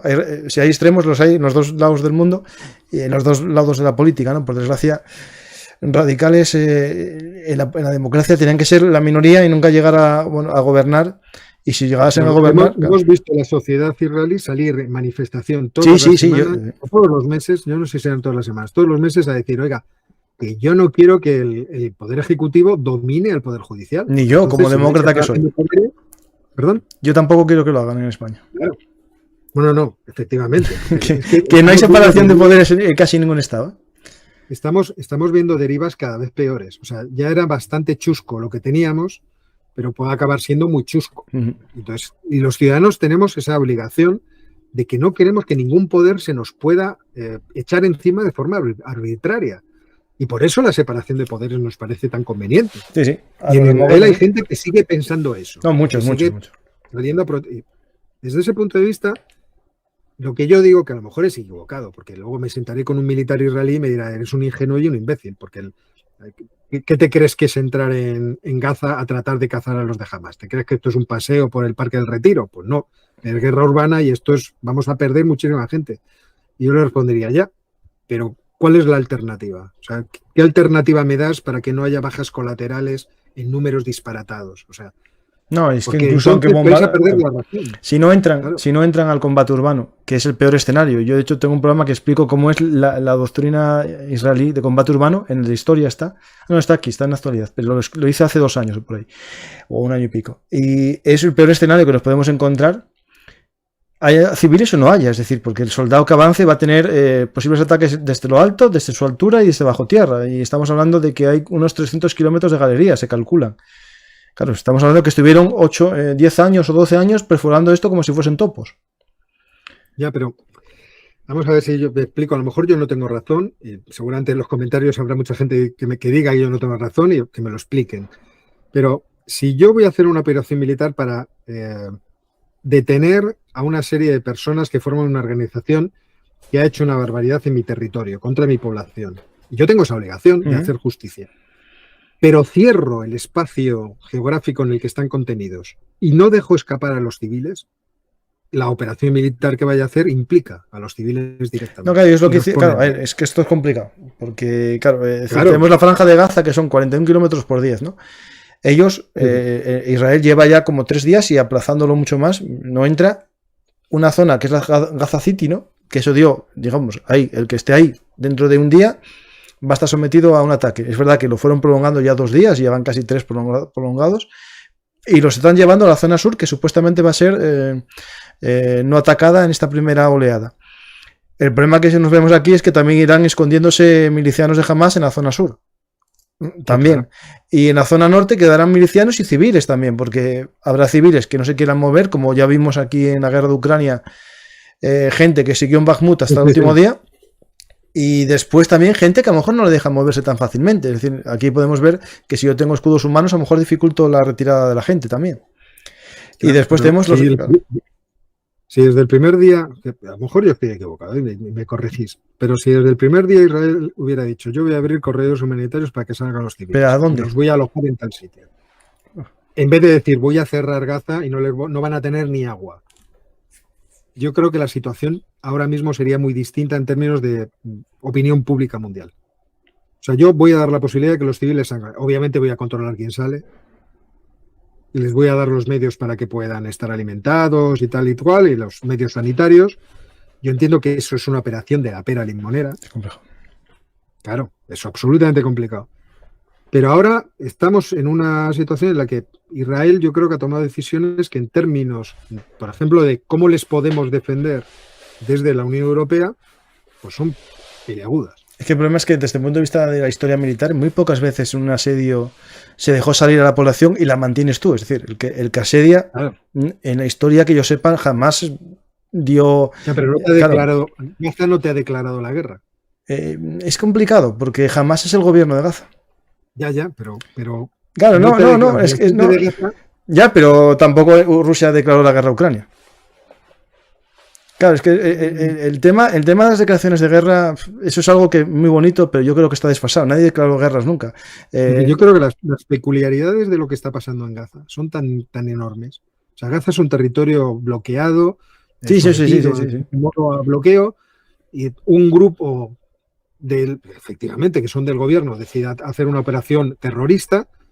¿Eso es responsabilidad del resto de los gazatíes? No. Yo lo veo, Pero bueno, también, claro, lo vemos como los talibanes. También atacamos Afganistán cuando los talibanes no fueron los que hicieron el 11S y lo hizo un grupo terrorista protegido por los talibanes. Ya, pero estábamos de acuerdo en que los Estados Unidos invadiera Irak y Afganistán, pues yo no lo estaba. No, Afganistán mucha gente sí, Irak no. No, yo en ninguno de los dos casos me pareció prudente. O sea, ya, pero mucha gente sí, muchos estados. El de Irak bastante menos porque siempre lo cuento. No, yo Irak nunca pensé que había Yo me quedé a ver la rueda de prensa de... Ahí ya no me saldrá el nombre de que fue general de la operación y luego secretario de Estado. El general que era de color, por Dios, ¿cómo se llama? Colin Powell. Colin Powell. La comparecencia que hizo ante las Naciones Unidas para justificar la necesidad de invadir Irak, Y yo me acuerdo que era, no sé, mi sensación de desazón y de decepción, de frustración iba creciendo. A medida que él iba sacando fotografías que eran absolutamente irrelevantes. Lo de Irak es sin duda, pero por ejemplo en el caso de Afganistán, la OTAN entera participó en ataque, porque consideramos que fue un ataque a un país OTAN y se atacó a Afganistán cuando no fue Afganistán el que hizo el 11S. Ya lo digo porque a veces hay que ver las cosas también con la perspectiva de eso. Por eso mismo tampoco me pareció que fuera justificable. Sí, pero pues se hizo. Claro, pero quiero decir, y más tal y como es Afganistán. Realmente es un país. O sea, ¿qué es Afganistán? Esto había que preguntarse en el momento. Pero en cualquier caso, el asunto en Gaza, me parece que las decisiones a mí me lo parece, las decisiones que ha tomado Israel creo que no han sido prudentes, en el sentido de aunar el apoyo de todos. O sea, en un primer momento lo tuvieron y poco a poco ese apoyo se empezó a matizar mucho. O sea, desde que Borrell salió diciendo, bueno, pero el derecho internacional habrá que respetarlo. Oiga, usted no puede cortarles a estos el agua, la comida y la electricidad porque estamos empezando a estar mal. O sea, son decisiones que son polémicas desde el principio. Claro, que desde mi punto de vista comprometen mi apoyo. Pero es muy complejo, porque claro, una cosa es el mundo de la diplomacia y otro es el mundo de la guerra. Es decir, ¿en qué guerra el que ataca no corta? A ver, en todas las guerras, por desgracia, en la historia, cuando haces un asedio, cortas la electricidad, cortas el agua, y es el agua propia de la ciudad a la que asedias y la electricidad propia de la ciudad a la que asedias, no la que tú le das. Es decir, aquí estamos hablando de que le están dando. Sí. Es decir, Egipto no le está dando. Es decir, claro, es un tema tan complejo porque, a ver, aquí sin duda lo es. Egipto no está haciendo nada por sus vecinos tampoco. Y exigimos a Israel que haga cosas que no hace Egipto. O sea, claro. Pero es que en el caso de Israel, nosotros tenemos una conexión con ellos por razones concretas. Y una de las razones concretas es que son una democracia homologable a la nuestra, que creemos que defienden los mismos valores que nosotros defendemos. A Egipto no se lo vamos a exigir. Pues yo al Sisi no le voy a exigir que tengan mis valores porque ya sé que no los tiene. Ya sé que la democracia... Claro, es que yo estoy contigo, yo estoy contigo, pero es que, claro, las democracias tenemos un problema a luchar. Por eso te digo que desde el punto de vista militar, seguramente un militar se sentaría conmigo y me diría, tú eres un animal de bellota. O sea, ¿qué te crees? ¿Cuánta gente crees que vamos a perder en esta operación? Y cómo tú quieres hacerla, perderíamos más. Pero voy a hacer un ejemplo para ser más polémico, trayéndolo al caso de España. Nosotros hemos luchado contra el terrorismo. Y aquí se planteó una guerra sucia contra el terrorismo a través de los GAL, que a los demócratas yo entiendo que no nos gustó. O sea, yo creo que no seré el único caso en España que le pareció fatal que se organizara el GAL. Y que me pareció una atrocidad, aunque uno me dijera que hoy en día parece esto ser una fuente de justificación de todo. Oiga, es que era muy útil. Y como es muy útil, porque hacer la guerra sucia podía haber sido muy útil, bueno, si lo hubieran hecho bien, claro. No, es que el problema es que no hicieron tampoco. Hubiera acabado con ETA, entonces usted no se estaría quejando. Que es un poco pues, lo que tenemos ahora mismo planteado, por ejemplo, en el país con lo de la amnistía. La amnistía va a ser muy útil porque pacifica el problema de Cataluña. Y uno dice, bueno, pero en términos de lo que es el Estado de Derecho, ¿esto cómo afecta institucionalmente al país? Porque a lo mejor no nos interesa que sea útil. No, claro, desde que cumpla el requisito. Claro, pero esto es a lo que me refiero. Y me parece que se puede hacer, no un correlato exacto, pero un correlato con la situación que está viviendo Israel. Israel tiene la obligación de ser una democracia y, por lo tanto, comportarse como tal, a pesar de los retos tan grandes que se le planteen. Entonces, en el caso de Gaza, yo entiendo que están en una situación muy delicada y que para mantener el apoyo de las democracias, pues tiene que comportarse de una determinada forma. Si no, creo yo que los Estados Unidos no se habrían presentado ahí el día después, en términos diplomáticos. Es decir, vamos a ver cómo hacéis esto. Sí, Óscar, estoy contigo al 100%. Las democracias tenemos unas reglas que cumplir que no tienen las dictaduras, claro, los grupos terroristas. Eso es cierto, que en el fondo puede ser una debilidad también en parte. Pero sí, Estados Unidos, en sus guerras tampoco, bueno, no cumple mucho eso que parece que pide a Israel. Yo creo que más que porque crea que tiene que hacerlo Israel o que no tiene que hacerlo, lo que teme realmente Israel es la escalada del conflicto. Es decir, lo que teme Estados Unidos no es que Israel haga un shock and awe, porque es lo que hace Estados Unidos cuando hay una guerra, destroza todo rápidamente para que se acabe el problema cuanto antes. que eso es lo que hace. Vale, es verdad que tiene bombas que dirigen a objetivos militares y tal, pero bueno, es una política de shock and awe que machacan todo en un día.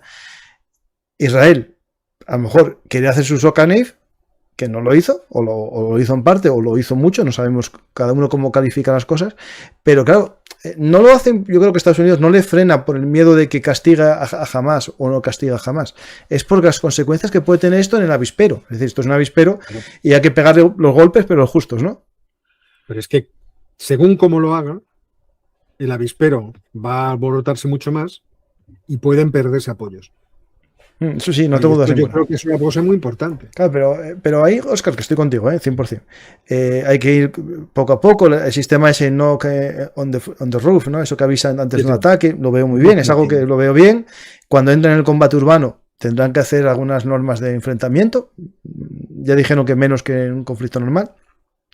Pero el problema es el relato, ¿no? Cómo se construye el relato. O sea, cualquier cosa que hagan, unos lo van en su propaganda a exagerar, y otros en Occidente van a exagerarlo también. Es decir, es muy difícil porque hay una guerra de propaganda, una guerra de fake news que en Ucrania la vimos y la vemos.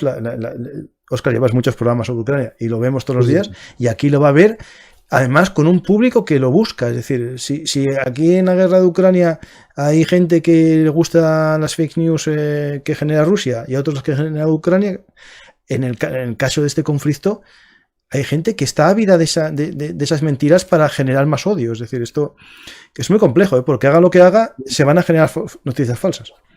Obviamente, por eso yo me estoy ahora centrando era en la cuestión de los apoyos que tiene de lo que es la propia comunidad democrática a la cual pertenece Israel. Porque Israel no pertenece a otro círculo, por así decirlo, a otro club. Es cierto que Israel tiene sus propias peculiaridades y les hace resistirse a ser una democracia plena, en el sentido de que no todo el mundo tiene exactamente los mismos derechos. Los ciudadanos árabes que están en Israel y son israelíes, por ejemplo, no pueden estar en el ejército. O sea, no, sí pueden estar en el ejército. Sí. Pueden estar en algunas unidades. Sí. De hecho, tengo un vídeo que si quieres lo ponemos después. Luego lo miro. En el que soldados drusos. Es un poco. No, lo explico un poco al oyente. El 25% de la población, que es un porcentaje muy alto, no son 4, el 25% de la población son de origen árabe, cristiano, musulmán, casi todos musulmanes, hay un 5% cristianos, y hay un porcentaje muy alto de drusos. Los drusos pueden hacer el servicio militar, o sea, están llamados al servicio militar porque, bueno, como les caen mal a los árabes, ellos están bien en el Estado de Israel. Y después, lo que son musulmanes pueden participar en la policía. Hay muchos musulmanes, de hecho, en los vídeos, cuando veas los vídeos del primer día, verías mucha gente con rasgos árabes, pueden ser de esos muchos. Y después hay también muchos en unidades de beduinos, que esos van a su bola completamente. Los beduinos no se sienten palestinos, se sienten beduinos, y hay una unidad de exploradores muy grande, y después en cuerpos militares hay también. Lo que no hacen es el servicio militar obligatorio, son voluntarios. Y hay bastantes. Quería existir una restricción para que participaran en el ejército. En algunas unidades. Lo que has dicho, parece que lo es. Sí, bueno, el servicio militar.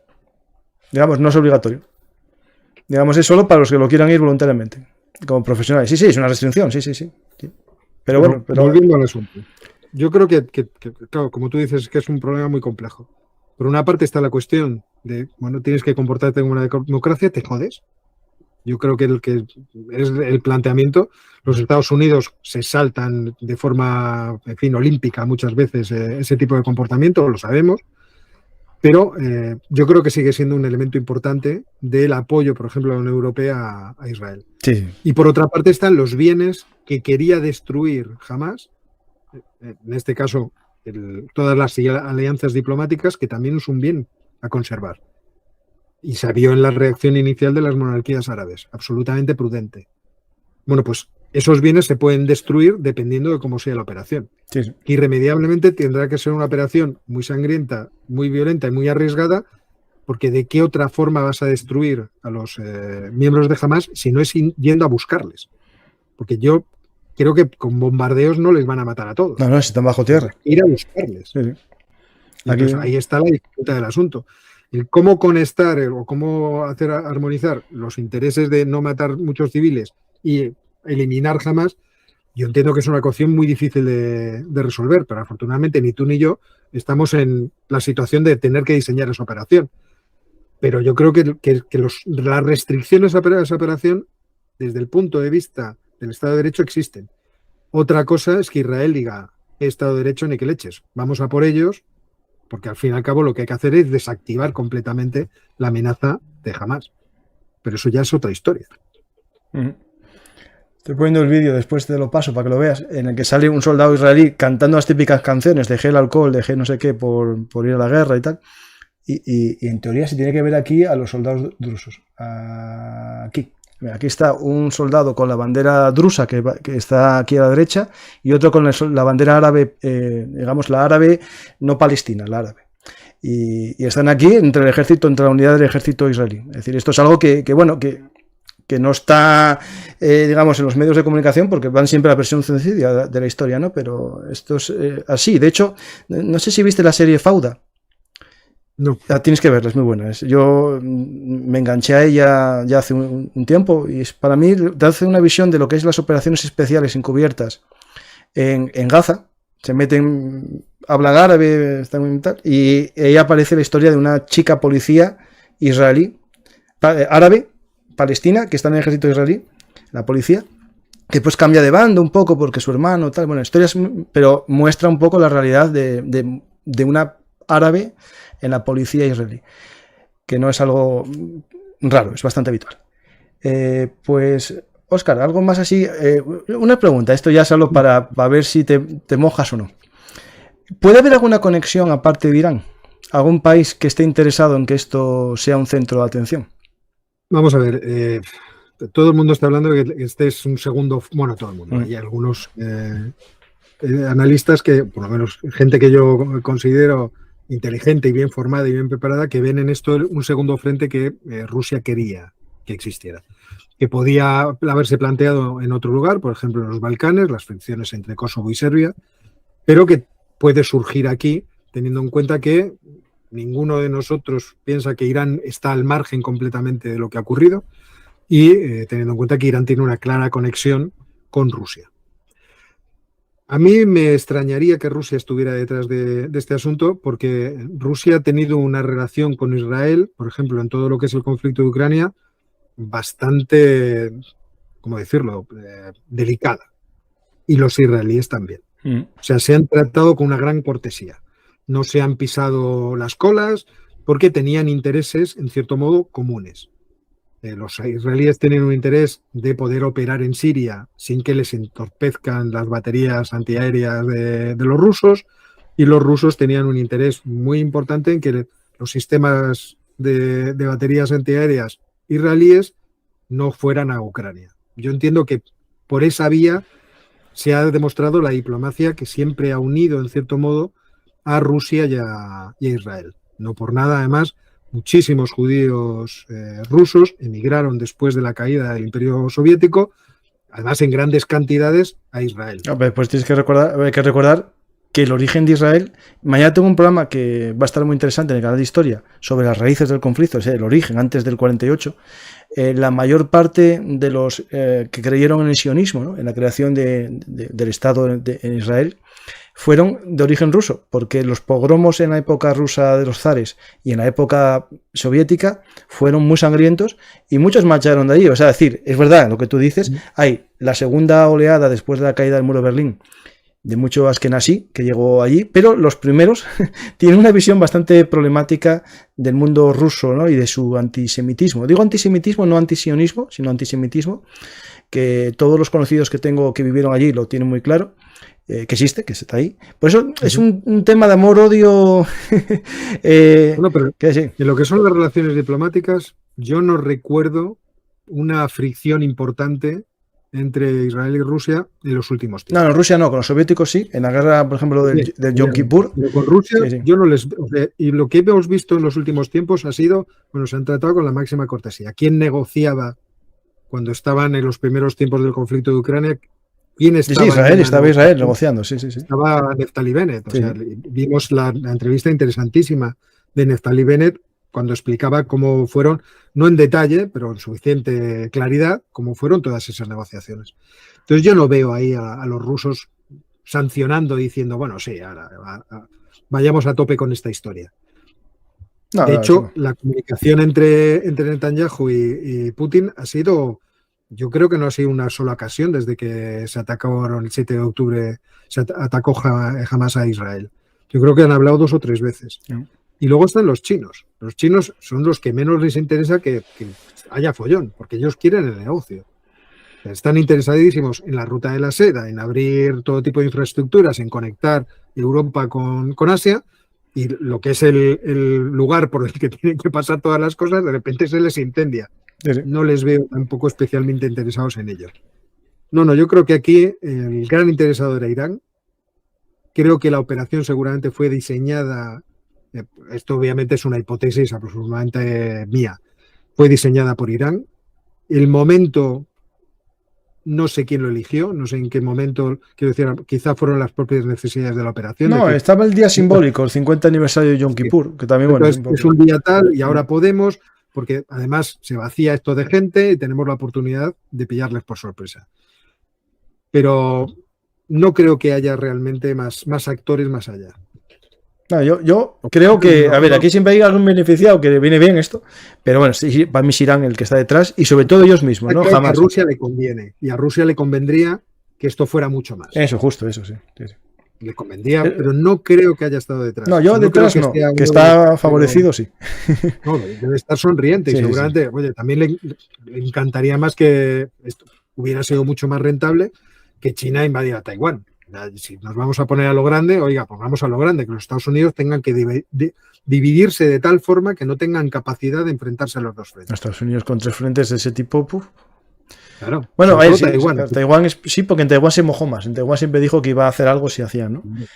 Y si los chinos entraran en Taiwán hay que enfrentarse a los chinos, no hay que enfrentarse a Hamas. Sí. O a Hezbollah, que bueno, es un bastante duro de roer, pero no deja de ser Hezbollah. Quiero decir, les puede bombardear durante una semana o durante un mes o durante 3 meses y seguramente Hezbollah perdería gran parte de su capacidad, cosa que no creo que tampoco les interese. Yo creo que en Hezbollah se estarán pensando mucho, ¿qué hacemos? O sea, si esto se incendia enormemente, entonces a lo mejor nos vemos obligados a entrar. Quizá el hecho de que ahora se compruebe que no fue Israel el responsable de los muertos en el hospital de Gaza, sea también un alivio para Hezbollah. Sí, para ellos sí, pero para el pueblo ya calentado no, eso no va a servir para nada, porque siempre dirán que es una fake. Sí. Pero el pueblo yo entiendo que la presión del pueblo puede obligar a los gobernantes a romper los lazos diplomáticos, por lo menos de forma transitoria, con Israel, pero llevar a que Hezbollah se meta a intentar invadir el norte de Israel es una cosa muy distinta. Una cosa es el 2006. Aviones o 2 cerca, dices, vamos a ver, ¿a dónde vamos? Y esto, ¿a dónde va a llegar? Irán, desde luego, yo creo que no le interesa en absoluto meterse en ese follón, porque podría recibir represalias muy grandes, muy graves. A Irán lo que le gusta, por lo menos lo que yo le tengo visto históricamente, es actuar a través de intermediarios. ¿Que hay que fastidiarle a los saudíes? Pues ahí tenemos a los hutíes, les mandamos todo tipo de misiles y de artefactos y que se peleen con la alianza. Oye, bastante guerra les han dado. Y al final han tenido que hacer un alto el fuego y a ver si algún día hacen unas conversaciones de paz y aquello se soluciona. Si la cosa fuera mayores, yo entiendo que podrían producirse determinados ataques, pero nunca con la intensidad necesaria para que los yanquis tuvieran que meterse. Sí, yo creo que va por ahí. Puede tirar 4 misiles o 10 misiles, pero si tira 200, es muy posible que los Estados Unidos digan, no, majete, hasta aquí. Sí, o si metes 50 comandos no pasa nada, pero si metes 5.000 sí. Claro, y si los hutíes deciden, pues voy a reventar un petrolero en el estrecho de Bab el-Mandeb, pues a lo mejor alguien diría, bueno, un petrolero no, pero si lo haces 2 veces, a lo mejor te encuentras con una sorpresa. Sí. Entonces, desde ese punto de vista, es posible todavía tener contenido el conflicto, pero luego tendremos que sufrir las derivadas de lo que estábamos hablando antes. Radicalización, posibles atentados terroristas en Europa o en los Estados Unidos, los gobiernos nacionales diciendo, a ver, ¿qué hago yo aquí? ¿Qué medidas tomo anti-israelíes para que esto puede ser problemático? Quizá de forma más principal para Marruecos, que había conseguido un acuerdo, yo creo que muy superferolítico de defensa con los israelíes, que le estaba viniendo muy bien. Y de defensa, y que gracias, Óscar, y que gracias a los acuerdos estos de Abraham, España, yo creo que una de las cosas por que reconocimos el Sáhara casi como marroquí, nuestro gobierno, va por una presión para el proceso de paz de los acuerdos de Abraham. Es decir, yo tengo esa mi teoría, bueno, aparte de otras que puede haber más personales del gobierno, ¿no? Pero yo esa creo que es la más importante. A menos, o fue el Pegasus, eso, justo. Eso habría que demostrarlo, sí, sí. O es una razón muy importante que todos creemos, que es lo que estás diciendo tú, que dentro del plan de los Estados Unidos, de yo quiero irme a Asia y dejar más o menos atado a Oriente Próximo, me conviene que toda esta gente se lleve. No que sean como hermanos, pero que se lleve, que hagan negocios. Y que se dejen de otras tonterías. Y lo que ha ocurrido rompe eso. Entonces, eso es posible que pase. Yo creo que será transitorio porque los intereses económicos y la apuesta económica de las monarquías árabes es brutal. Entonces, más tarde o más temprano tendrán que volver a ellas. Claro. Yo creo que es lo mejor. Alguien preguntaba cómo se puede intentar ayudar humanitariamente al pueblo palestino sin aparentarse pro-terrorismo. Muy fácil.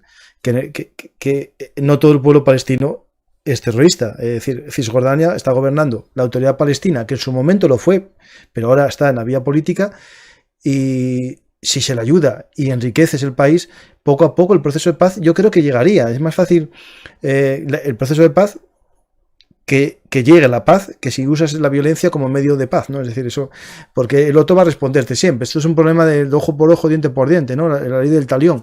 Aquí están todos así, es decir, esto al final van a quedar todos bizcos y tuertos, mejor dicho, porque todos van ojo por ojo. Aquí no hay nadie que diga un momento, vale, paramos aquí, tenemos un pasado chungo y vamos a intentar mejorar la economía, después ya se marcharán estos, vendrán otros. Pero es que es muy complicado, ¿no? Porque, Óscar, nosotros en Europa llegamos esto de la Unión Europea, que con sus cosas, tiene sus fallos, pero es el periodo histórico más pacífico de nuestra historia entre los países europeos. Nunca hubo tantos años sin que Francia y Alemania se pegasen. Ya, pero se nos ve con muy poquito músculo. Sí, sí. Acabo de recibir yo los ejemplares del libro que va a salir a la venta ahora el 25 de octubre. Ah, ¿de qué? Cuenta, coge uno, publicita. Mira, los tengo aquí, voy a hacerme publicidad. No, claro, a ver si me hago yo con uno y me vienes a hablar del libro, ¿eh? Acaban de llegar, el porvenir del viejo continente, en el que hablo de lo mal que lo tenemos para poder influir en términos geopolíticos. Nuestras influencias siempre son indirectas, a través de nuestra capacidad regulatoria, ser un mercado de consumo enorme, pero cuando bajas a la arena de poder influir, ¿qué capacidad tenemos nosotros de poner un ejército en un sitio para decir, oiga, tranquilícense? No, discutimos entre nosotros primero. Pero por supuesto. Claro. Entonces, cuando analizas los problemas geopolíticos país por país y luego los analizas de toda la Unión Europea como si fuera un solo conjunto, pues aquí hay diferencias y podríamos hacer muchísimo más. Y lo estamos viendo en esta crisis. O sea, esta crisis nos está dejando, como siempre, en bragas, ¿no? En una situación tanto ridícula. No tenemos capacidad de influencia ninguna, nuestras declaraciones son contradictorias, un día se dice una cosa y otro día se tiene que corregir. Es un poco bastante penoso, ¿no? La posición de ahora mismo de la Unión Europea en esto. Nuestra capacidad de influencia es nula. Y son los Estados Unidos los que tienen que aterrizar en el terreno, o bien para defender a los ucranianos, o bien para tratar de que no se vaya de madre el asunto de Oriente Próximo. Mientras que los europeos podemos hacer grandes proclamaciones de intenciones, manifestaciones o no, pero influir muy poquito. Y eso es algo que yo creo que deberíamos hacernos mirar y empezar a trabajar en ello. O sea, si la Unión Europea quiere ser un actor importante dentro del marco geopolítico que se está construyendo en el mundo, necesitamos que algunas cosas se echen hacia arriba, que exista una forma de gestionarlo supranacional. Sí. Claro, cuando hablamos de que somos, bueno, hasta hace poco el 20% del PIB mundial y todas esas cosas, pero claro, no pintamos nada como, digamos, como potencia, porque somos tantos, sumando dinero somos muy ricos, pero claro, ni en población ya somos nada, ni en influencia política, porque siempre vamos con Estados Unidos, ¿no? En esa influencia de OTAN. Pues, sí. Óscar, tengo el libro aquí, lo publica Ariel, El porvenir del viejo mundo, desafíos y oportunidades geopolíticas en Europa. Lo voy a poner en la descripción porque me acabo de enterar y lo podemos en la descripción. No lo pensaba, lo que pasa es que tengo la caja que ha llegado esta tarde y la técnica, lo tengo abierta aquí, justo al lado. Bueno, pues un día tienes que venir a hablarme de ese libro. Por supuesto, encantado. Mira, yo voy a sacar uno, no tengo portada, pero el mío va de la Nueva España. Es decir, cuando se creó la frontera norte de la Nueva España, es decir, el México del 1535 hasta el 1700, cómo se expandió hasta los actuales Estados Unidos, toda la frontera norte. Por lo tanto, lo mío sí que es viejo ya. ¿Cuándo lo vas a aplicar? El 15 de noviembre sale. Qué bueno, sí. Para las Navidades. Ahí está, justito, justito. Sí, hay que comprarlo todo el mundo. Si quieres, intercambiamos el mío por el tuyo. Claro. Firmado, ¿eh? Oye, ¿te vienes al canal a contárnoslo? Claro, bueno, también, sí. Hay que hablar de algo antiguo, de geopolítica antigua. Pues, Óscar, la verdad que todo un placer leer tu libro. Tengo ganas de leerlo, ¿eh? Porque hay que leer algo de geopolítica que sea de verdad geopolítica y no otras cosas. Bueno, ya veremos.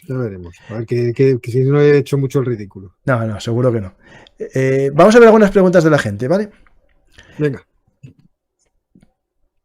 Vale, ¿qué unidades especiales tiene Israel para el rescate de rehenes? Bueno, tiene los mejores son la infantería de marina y además en Gaza tiene un buen trabajo ahí.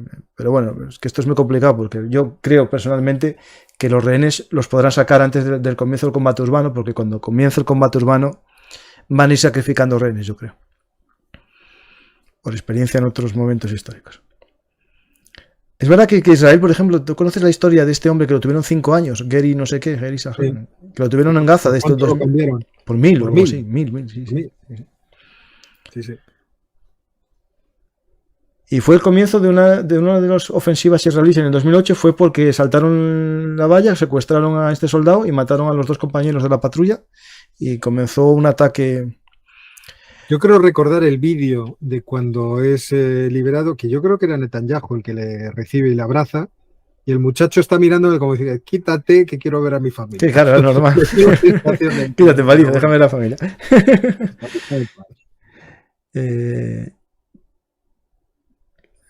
¿Creéis que una mente ajedrecista es capaz de ver a través de la matriz geopolítica y sacar partido de cualquier movimiento? Da la sensación que la batalla está perdida en cualquier situación.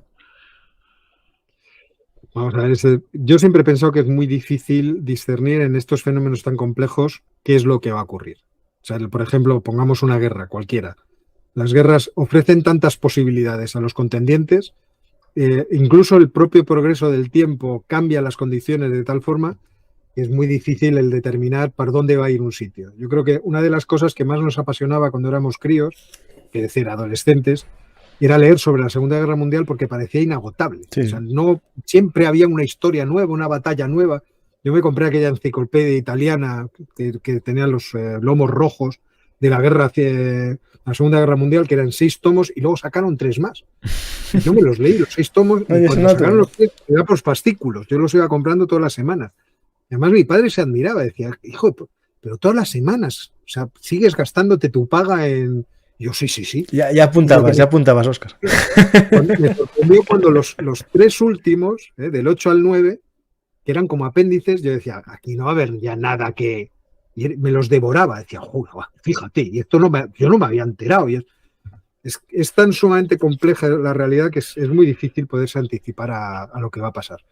Ahora, que sería maravilloso tener esa mente o esa capacidad analítica de poder tener todas las variables en la mente y decir, las cosas van a ocurrir así y así.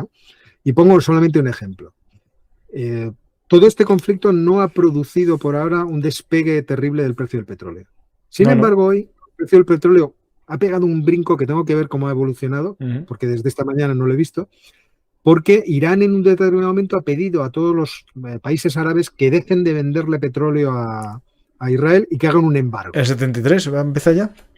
Ya, pero yo decía, vamos a ver, si fuera todo el mundo, vale, pero Israel, ¿quién se cree que Israel le compra petróleo a países árabes? O sea, Irán no puede desconocer. Es decir, tú y yo fuéramos israelíes, ¿le compraríamos petróleo a un país árabe? No sé, porque yo me asusto mucho con esto de la política internacional. Pero ni de coña, o sea, quiero decir, ni de coña. No, yo creo que tiene un poco de petróleo en el Negev, me suena. Pero no creo que le dé a Estados Unidos, bueno. Le compran el petróleo a Estados Unidos una parte importante, a Nigeria otra parte, a Angola otra parte, pero la parte mollar la consiguen de Azerbaiyán. Ahí está. Recordemos aquel problema que tuvieron los iraníes con los azerbaiyanos porque se hablaba de asesores militares israelíes sobre el terreno de Azerbaiyán, dándoles consejos, diciéndoles cómo hacer en todo el contexto del conflicto armenio. Eso fue el año pasado, no creo que fuera mucho más tarde. El año pasado o quizá el anterior. Sí, sí. No, fue en 2021, leche, cuando hubo las primeras bofetadas alrededor del Nagorno, bueno, del Karabaj. Entonces, este tipo de cuestiones surgen de forma de improviso. O sea, no nos hubiera encantado saber, o sea, haber tenido el conocimiento, es que los iraníes a lo mejor hacen esta jugada. Entonces yo compro petróleo. No, futuro, el mercado futuro, te haces rico. Claro, ya me tienes que explicar cómo funciona esto. Pero el asunto, o sea, es tan complejo, tan difícil de determinar que puedes ver, yo creo, tendencias, pero saber los detalles, eso quizá haya algún privilegiado que tenga mente ajedrecistas 3D. Sí. Putin, ¿no? Decían. Sí, bueno, sí, pero una cosa es hacer un jaque mate en el ajedrez y otra jaque mate a Zelensky. Bueno, objetivos militares. Os recomiendo ver el programa que tengo en el canal de Historia Militar con el teniente general Gan Pampols, en que habla él de esa parte del combate urbano. Pero bueno, objetivos son todos los líderes de Al-Qaeda y sus fábricas de munición, porque ahí lo hicieron todos ellos. Claro, y almacenes. Es decir, ahí dice por aquí, yo no lo vi. En el vídeo en directo de Al Jazeera se ve perfectamente el cohete que falla y cae, con todo el combustible, y lo siguen otros cohetes, desde detrás del hospital. Pero ya todos contra Israel. Es decir, que ese vídeo no lo vi tú. No sé, yo vi un montón de vídeos y vi uno que se veía cómo salían los cohetes, todos en fila. Ah, bueno, va a ser ese. Va a ser ese. Y se ve caer uno. Sí, incluso se veía uno que era interceptado o algo por el estilo, ¿no? Se veía una interceptación y ahí se veía uno caer. Pues es ese entonces, claro. Esto era ayer por la noche, quiero decir, esto no es una cosa que... Sí, pues eso quedó en nada, entonces la gente se olvidó de ese vídeo. No, se olvidaron de casi todo. Sí. Pero a mí lo que me llama la atención es que las páginas de OSINT estaban insistiendo en el asunto, diciendo, bueno, con prudencia, pero mira, ahí está la mezquita, aquí está el edificio, te los iba enseñando. ¿De dónde han salido los cohetes? De ahí. Mira, yo ahí puedo todavía, vi algunos de esas fotos y montajes, y bueno, y bien, porque hay edificios, referencias, pero cuando geoposicionan en Ucrania un carro de combate que está en un prado con 2 árboles y no sé qué más, dices tú, madre mía, qué gente. Porque es más complicado, es decir, ahí no tienes ninguna referencia. Me encantaría que nos explicaran cómo lo hacen. Sí, a mí también. Porque tú te pones, creo que hay un juego que ahora está en el móvil que te lanza el de Google Maps, te sitúa en un sitio y tienes que tratar de adivinar dónde estás. Ah, sí. Sí, y hay gente que te adivina. No, es que resulta que los volardos de Indonesia son de esta forma. Y tú, joder, la madre que te pareo. ¿No? Esto, y si te lanzan en mitad del desierto del Gobi, ¿cómo vas a saber dónde estás? Ya. Claro, pues si en Google Maps no está ahí. Digo, bueno. Bueno, ya me tienes que decir eso. Que tiene o algo, es que me lo comentaba el otro día, bueno, me lo contaba alguien que es conocido, Antonio Maestre, el periodista de La Sexta. Sí. Decía, juego mucho a esto, espero que no estar cometiendo... Eso no es una discreción, hombre, eso es... ¿Qué me decías? Dice, cuando no tengo nada que hacer y estoy en el aeropuerto, macho, me pongo a jugar a eso y flipo. Él me contaba todos los detalles estos. ¿Puede Hezbollah hundir un avión estadounidense? No creo. A ver, los cohetes que... A ver, Hezbollah tiene cohetes. Misiles tendrá alguno, pero tiene cohetes. Aparte, un misil, para que sea naval, el sistema de funcionamiento, básicamente, en los programas que hice sobre, bueno, el del Moscú y tal, lo que hacen es unas coordenadas en las que crees que hay un barco, lo lanzas allí y ahí se pone a buscar un objeto. No es lanzarlo por GPS, porque los barcos se mueven también. Es decir, no es como un objetivo físico que tú marcas coordenadas GPS y va. Aquí lo lanzan en una zona y tienes que buscarlo. Por tanto, necesitas un misil naval.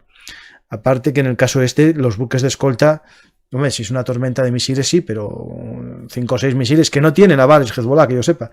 No. Hombre, si son tan tontos los americanos de no mover los barcos y tenerlos quietos. Yo es que no soy un experto en esas cosas, pero por analogía, si los ucranianos solamente han logrado tumbar un barco y tenían medios... con drones sí, pero que va, nuestros barcos un dron en la vida. No creo que... Claro. Además, entiendo que el Gerald Ford es muy caro como para que sea fácil de tumbar, pero también, a lo mejor sí. Lo es. No, con lo grande que es ya, a ver, tiene que ser un pedazo de bicho, es decir, un misil no te hunde en Gerald Ford. No. Te puede hacer un feo, eso sí. Hola, Alejandro. ¿En qué momento se va a decidir alguien o va a decidir alguien meterle mano a Irán? Este es el origen de muchos de los problemas en el mundo, bueno, en Oriente. yo no intentaría meterle mano a Irán. Entiendo que es un bocado bastante difícil de digerir. No creo que sea tan fácil como decir, bueno, pues nos vamos allí de paseo y les vamos a zurrar la badana. No, yo creo que Irán tal vez habría que tener una relación distinta con ellos, incluso lo que tú decías antes, comercial. Es decir, en una situación pacificada de Oriente Próximo, el comercial con los iraníes podría producir ventajas a largo plazo. Porque el régimen iraní, en términos ideológicos, no creo que tenga convencido al 80% de la población. No. Desde ese punto de vista, a largo plazo tienen un problema. Tienen que seguir manteniendo la estructura de dominio policial del país. Claro, pero para hundir ese... claro, es que hay dos teorías, ¿no? La teoría de que el progreso económico traerá la democracia porque la gente de clase media buscará las libertades, y otros que dicen, no, para que se acabe un régimen dictatorial tiene que estar muy mal para que el pueblo se levante, ¿no? Sí, hay las dos opciones, pero, a ver, enriquecimiento normalmente trae la búsqueda de libertades, ¿no? Es decir... O sea, Irán es una sociedad en las zonas urbanas bastante desarrollada. Que si es conservadora puede estar contento con cómo se gestiona el país, porque puede hacer negocio y tal. Lo que pasa es que con las sanciones han sufrido mucho. Pero si van progresando más en términos económicos, va a haber una insatisfacción creciente, sobre todo en las nuevas generaciones, y o la dominas a través de una gran coerción, o acabará creando en las propias instituciones públicas una necesidad de transformación de algún tipo. Entonces, yo no soy muy partidario de las sanciones y de estos combates económicos que se han producido mucho en el pasado, y de plantear que todo el mundo puede ser tu enemigo atroz. Porque la revolución islámica, que es la revolución, yo siempre lo digo, la revolución de nuestro tiempo, de mi tiempo, pero yo no soy de las revoluciones comunistas. La revolución que yo he vivido no es la revolución cubana, por ejemplo. La revolución que yo viví siendo ya un chaval de 13 o 14 años y que me impactó mucho fue la revolución islámica. A mí esa me pilló un poco después. Claro, pero yo ahí sí vi una pretensión de hay que convertir política, o sea, transformar políticamente una realidad. Claro, pero ahí hubo, claro, ahí al comienzo hubo una revolución que se unieron marxistas y se unieron estos, y hay una película que yo me gustó mucho y cuando mi hija sea un poco mayor se la pondré porque son dibujos animados, Persépolis, en la que muestra esa chica moderna que quiere una revolución comunista y tal, como al final tiene que huir porque los ultraconservadores, ¿no?, se apoderan de la revolución. Es un tema que a mí me recordó un poco esa película Las Primaveras Árabes, ¿no? Gente... Bueno, pero le regalaremos el cómic que es previo a la película. Bueno, también es verdad, pero somos audiovisuales. No me puedo levantar ahora, lo tengo en el salón, porque yo soy muy de cómics. Entonces, y el cómic de Marjane Satrapi es de hace... Espero estar diciendo bien su nombre, de hace mucho tiempo. Y efectivamente se cierra con esa escena tan terrible cuando la madre le dice no vuelvas. Claro. No vuelvas. O sea, esto está perdido. Pero es verdad que cuando tú te vas a Teherán tiene apariencia de ciudad europea de hace tiempo. Pero ciudad europea. Sí, no llegas a Entonces, desde ese punto de vista, yo creo que esa sociedad todavía tiene mucho recorrido. Y no veo yo que con lo que se ha estado haciendo con Irán en el pasado hayamos obtenido ningún tipo de ventaja. Entonces, quizá habría que empezar a ver de qué otra forma... se había empezado. Yo creo que incluso con esto de Rusia se habían acercado, quitado incluso algún tipo de sanción, ¿no? Pero se mercadeaba con ellos un poco más abiertamente. Yo creo que... Claro, en el caso de China, a mí no me da tanto miedo China como un país autocrático. Porque cuando vas viendo cuál es la estructura política en China, la verdad es que hay mucha tela que cortar y existen muchos mecanismos internos que no conocemos directamente. Tenemos una visión muy monolítica de lo que es. No le tengo tanto miedo a eso, que entiendo que ha producido una sociedad de mercado bastante moderna, con gente bastante civilizada, con la que uno puede comerciar y puede tratarse en términos muy civilizados, que la cuestión geopolítica... Yo soy China y me gustaría tener el dominio de toda esta región y si es posible evitar que los Estados Unidos tengan presencia aquí, mejor. Porque ese es el aspecto en el que yo veo la confrontación. Estados Unidos va a querer estar ahí porque ahí está el negocio, pero no se va a dejar echar de ahí fácilmente. Y quizás si ambas partes entendieran que el negocio es la parte importante, no tanto esto del dominio, seguirían manteniendo una influencia importante sobre toda la región, pero podrían seguir prosperando juntos. Sí. Ahí. Yo creo que esta es una parte que es bastante importante. Creo que estas visiones tan confrontacionales no son positivas, ¿no?, a largo plazo. Claro, el problema es que muchas culturas sí que son digamos, pensamiento es un poco más de poderío militar, más de conquista militar. Como yo creo que no lo sé, a lo mejor me equivoco también. Ojalá, Óscar, no te equivocas. China, creo que si China empieza a dejar de ser tan asertiva con el asunto de Taiwán y con el asunto de tratar de dominar el mar del sur de la China, puede haber muchas oportunidades de negocio y también de entendimiento. Yo tengo estudiantes chinos en la universidad y son perfectamente homologables a cualquier estudiante que tenemos, en todos los sentidos, en términos culturales, en términos de conocimiento, cómo visten, cómo hablan, qué música les gusta. Ahí existe una gran uniformidad. Y en el caso de Irán entiendo que pasaría algo muy parecido, porque es una sociedad que tenía ese pasado muy laico, muy secular, que fue quebrado porque en la revolución hay unos más listos que otros y aprovechándose del movimiento de los de izquierda se hacen con el poder.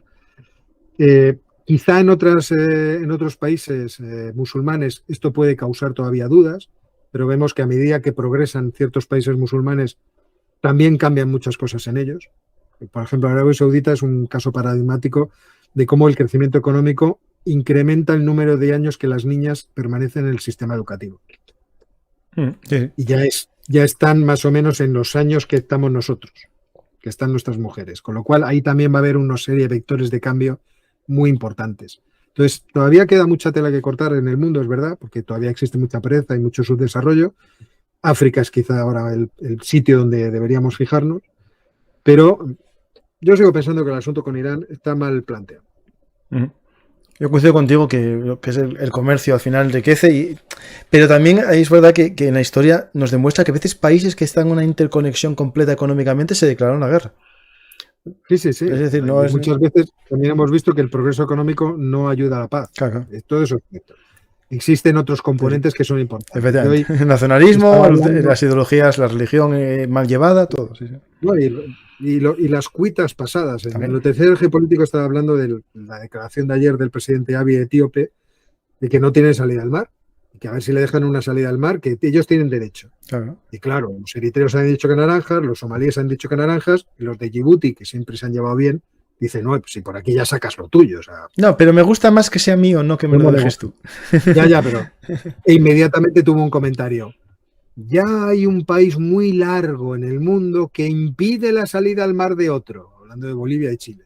Sí. Ya, si las cuitas ya sabemos que están en todas partes. Sí.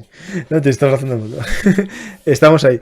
Pues, Óscar, no te quiero detener más, que me dijiste. Ya te robé 20 minutos más. Hemos estado muy a gusto diciendo disparates. No, yo encantado de escucharte, hablar contigo, enriquecer la conversación entre los dos. Y la última pregunta. Dicen que había una reunión entre India, China y Rusia convocada y la India no fue. Yo vi manifestaciones a favor de Israel en la India bastante grandes. ¿Cuál es el papel de la India en este caso? Mira, no te puedo decir que tenga una respuesta porque es cierto que no lo he mirado de cerca. Pero es verdad que la India tiene una posición muy peculiar dentro de toda esta historia. No solamente por esa independencia que está tratando de tener en términos geopolíticos respecto de todo el mundo, sino por los negocios que claramente le interesan y que estaban en ciernes con la región de Oriente Próximo. Recordemos que hace nada nos habían prometido, o nos habían anunciado, mejor dicho, una ruta comercial que empezaba en Bombay, atravesaba Arabia Saudita con un ferrocarril y no recuerdo si incluso con un oleoducto, llegaba a Jordania y de Jordania pasaba a Israel hasta el puerto de Haifa y del puerto de Haifa para Europa.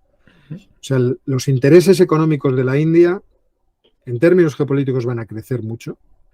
Va a seguir siendo un país muy poblado y muchísimo más joven que China.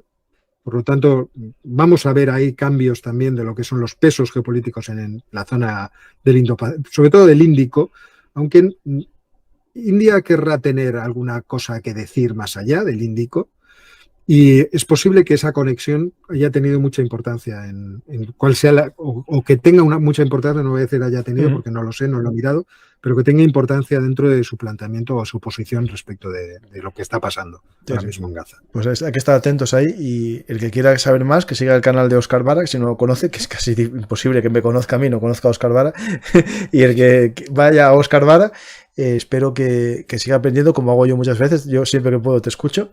Claro, es mucho más, haces estos de 10 minutos, 20 minutos, que esos se escuchan en cualquier momento. Los míos son más largos y tostones. Bueno, pero vamos a ver, tú tienes una cualidad, yo lo pensaba el otro día, digo, la cantidad de entrevistas que hace. Demasiadas, sí. Pero que es una cosa, en términos incluso logísticos, o sea, llevar a una agenda que vincule a tanta gente, que la comprometa y tal, y luego el interés que tiene en los personajes que traes.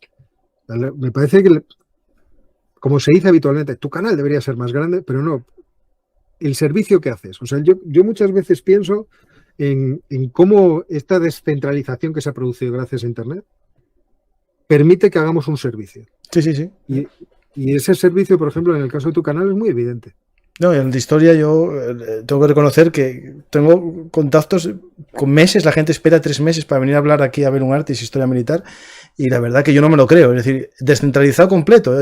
Esto es lo de la ruralización, ¿no? Es decir, desde una provincia, la pequeña provincia de Asturias, que perdemos población, que yo pueda entrevistar a gente de toda España y del mundo, la verdad que me parece increíble, que si no llegase por las nuevas tecnologías sería imposible. Es decir, alguien el otro día me dijo que mis programas y mis invitados eran de tercera, pero yo era de provincial. Y dije, estuve a punto de decirle, sí, orgulloso de ser un provinciano de Asturias. Me parece muy raro que diga que tú soy invitado. Sí, me llamó la atención. Dije yo, por mí sí, pero por los invitados... Por mí mismo lo digo. Sí, por eso. Le dije yo, pues no pensó lo mismo Jorge Descallar, exdirector del CNI que estuvo. Por ejemplo.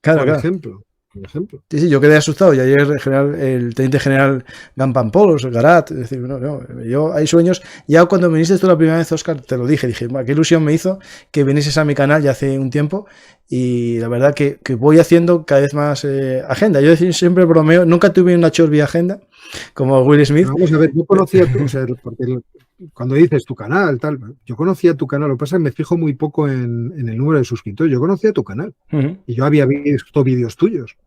O sea, cuando me invitaste no fue decir, ¿quién será este muchacho? Sí. No, ya me dijiste, yo me hizo ilusión. Claro, porque cuando me escribiste dije, pues sí, inmediatamente. Sí. O sea, no era, porque es que cuando las cosas están bien hechas, ¿sabes? No sé. No, hay cosas que no es porque yo entreviste buena gente o traiga buena gente. Lo que no entiendo es cómo otros canales suben como la espuma, con contenidos bastante zafios. Vamos, yo tengo una tesis que es cierta. Deberíamos ser una panda de populistas miserables que le dieran la razón a una parte del mundo, además sin ningún tipo de prejuicio ni vergüenza. Efectivamente. O sea, no podríamos tener derecho a dudar. Pero el esfuerzo que nosotros hacemos en nuestros canales es distinto. O sea, tú y yo, y estoy convencido que a ti también te pasa, estamos aprendiendo. Yo todos los días. Y entonces, por ejemplo, con las entrevistas, que yo creo que voy a empezar a hacer entrevistas solo por aprender más. Porque el otro día lo estaba pensando, pues estaba diciendo, ¿qué le voy a preguntar yo a la gente? Y de repente caí en la cuenta de algo que me dijo Lunaticoin, que tiene un podcast sobre el Bitcoin que es, yo creo, es ya enciclopédico.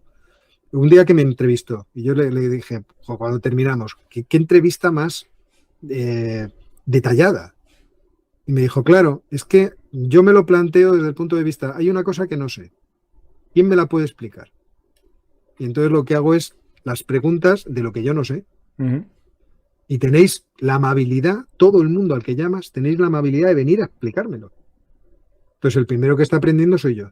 Claro. Y mi canal es eso, yo muchas cosas que no sé y me pongo a leer y trato de es verdad que es una tarea que empieza a ser muy penosa porque estoy todo el día leyendo y además saltando de tema en tema, pero yo lo que quiero es aprender.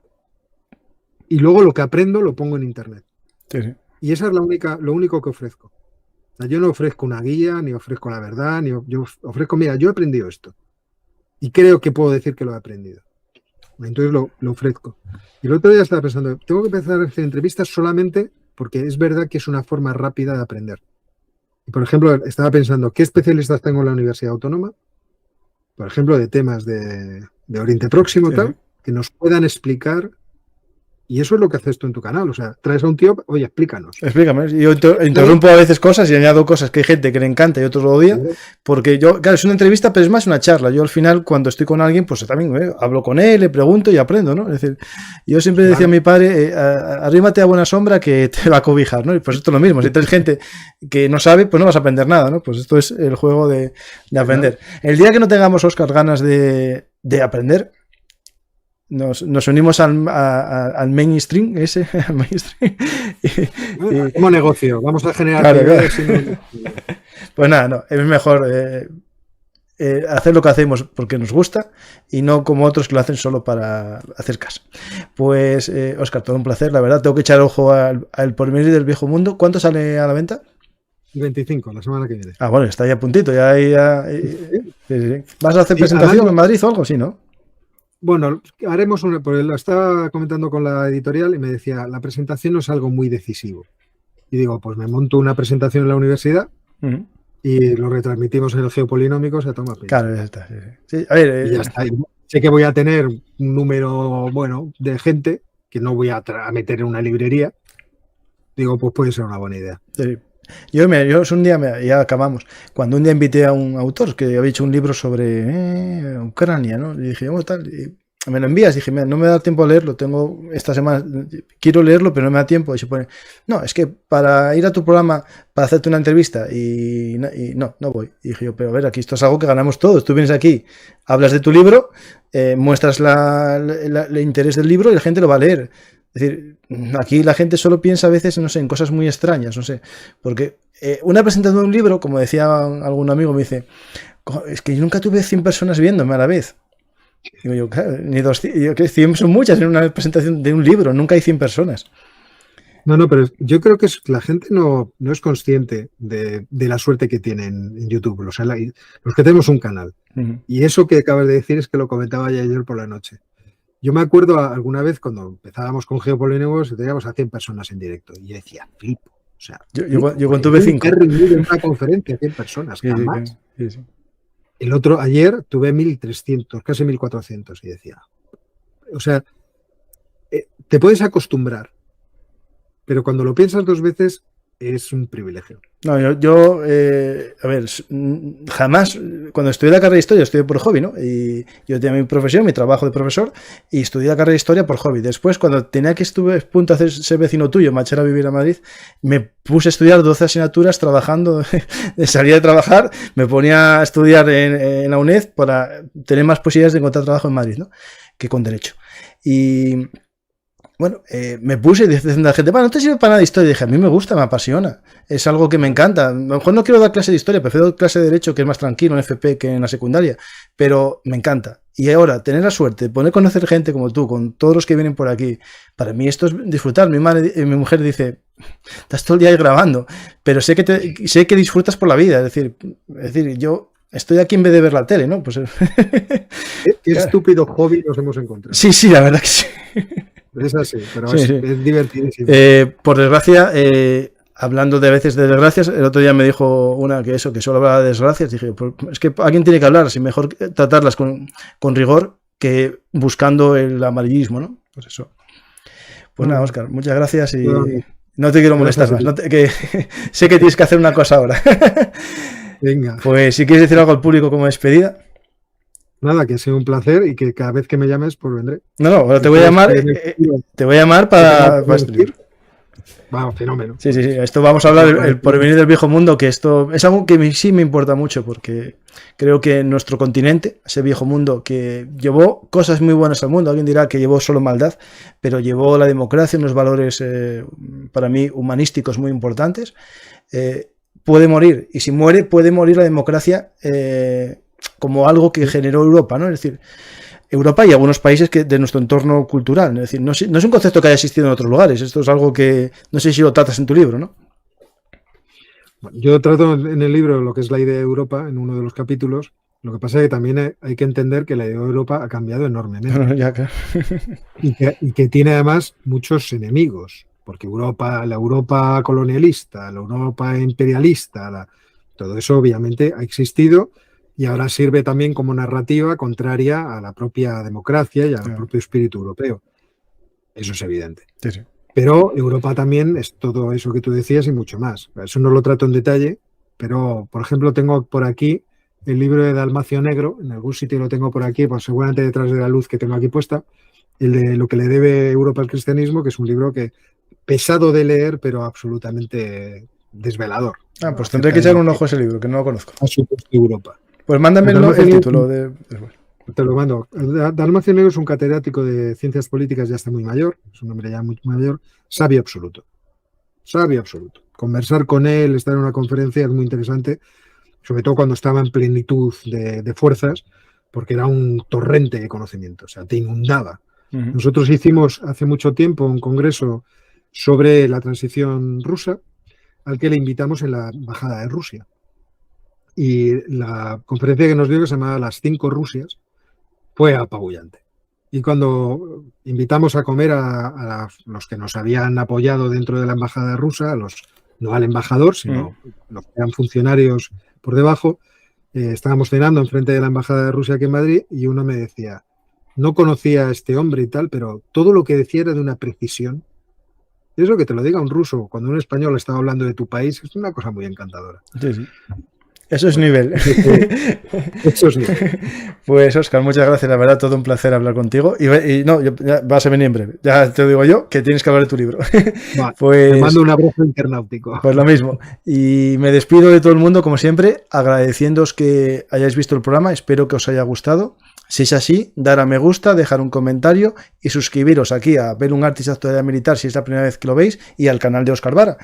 Y nada más, muchas gracias. Espero que sigáis confiando en nuestro canal de Ver un Artist Actualidad, pero también está el de Historia, que está ahí contando temas muy, muy interesantes que también necesitan ser conocidos. Al final, la gente se asusta del presente, pero casi todo es una repetición del pasado, no sé, pero se vincula, ¿no? Es decir, todo esto del conflicto de Israel hay que darle un enfoque histórico muy profundo y evitar maniqueísmos simples de buenos y malos, ¿no? Esto es muy complejo y mañana, por ejemplo, voy a tener un programa con Carlos Canales sobre el origen del conflicto, es decir, justo siglo XIX, 1947, antes de la declaración de independencia y el comienzo de la guerra, para que veamos un poco de dónde viene todo este problema y qué hay de verdad en las cosas y reflexionar y buscaros información. Pues nada más, muchas gracias y ya no os molesto más, solamente si queréis invitar un café, ahí está el Patreon, el PayPal y todas esas cosas.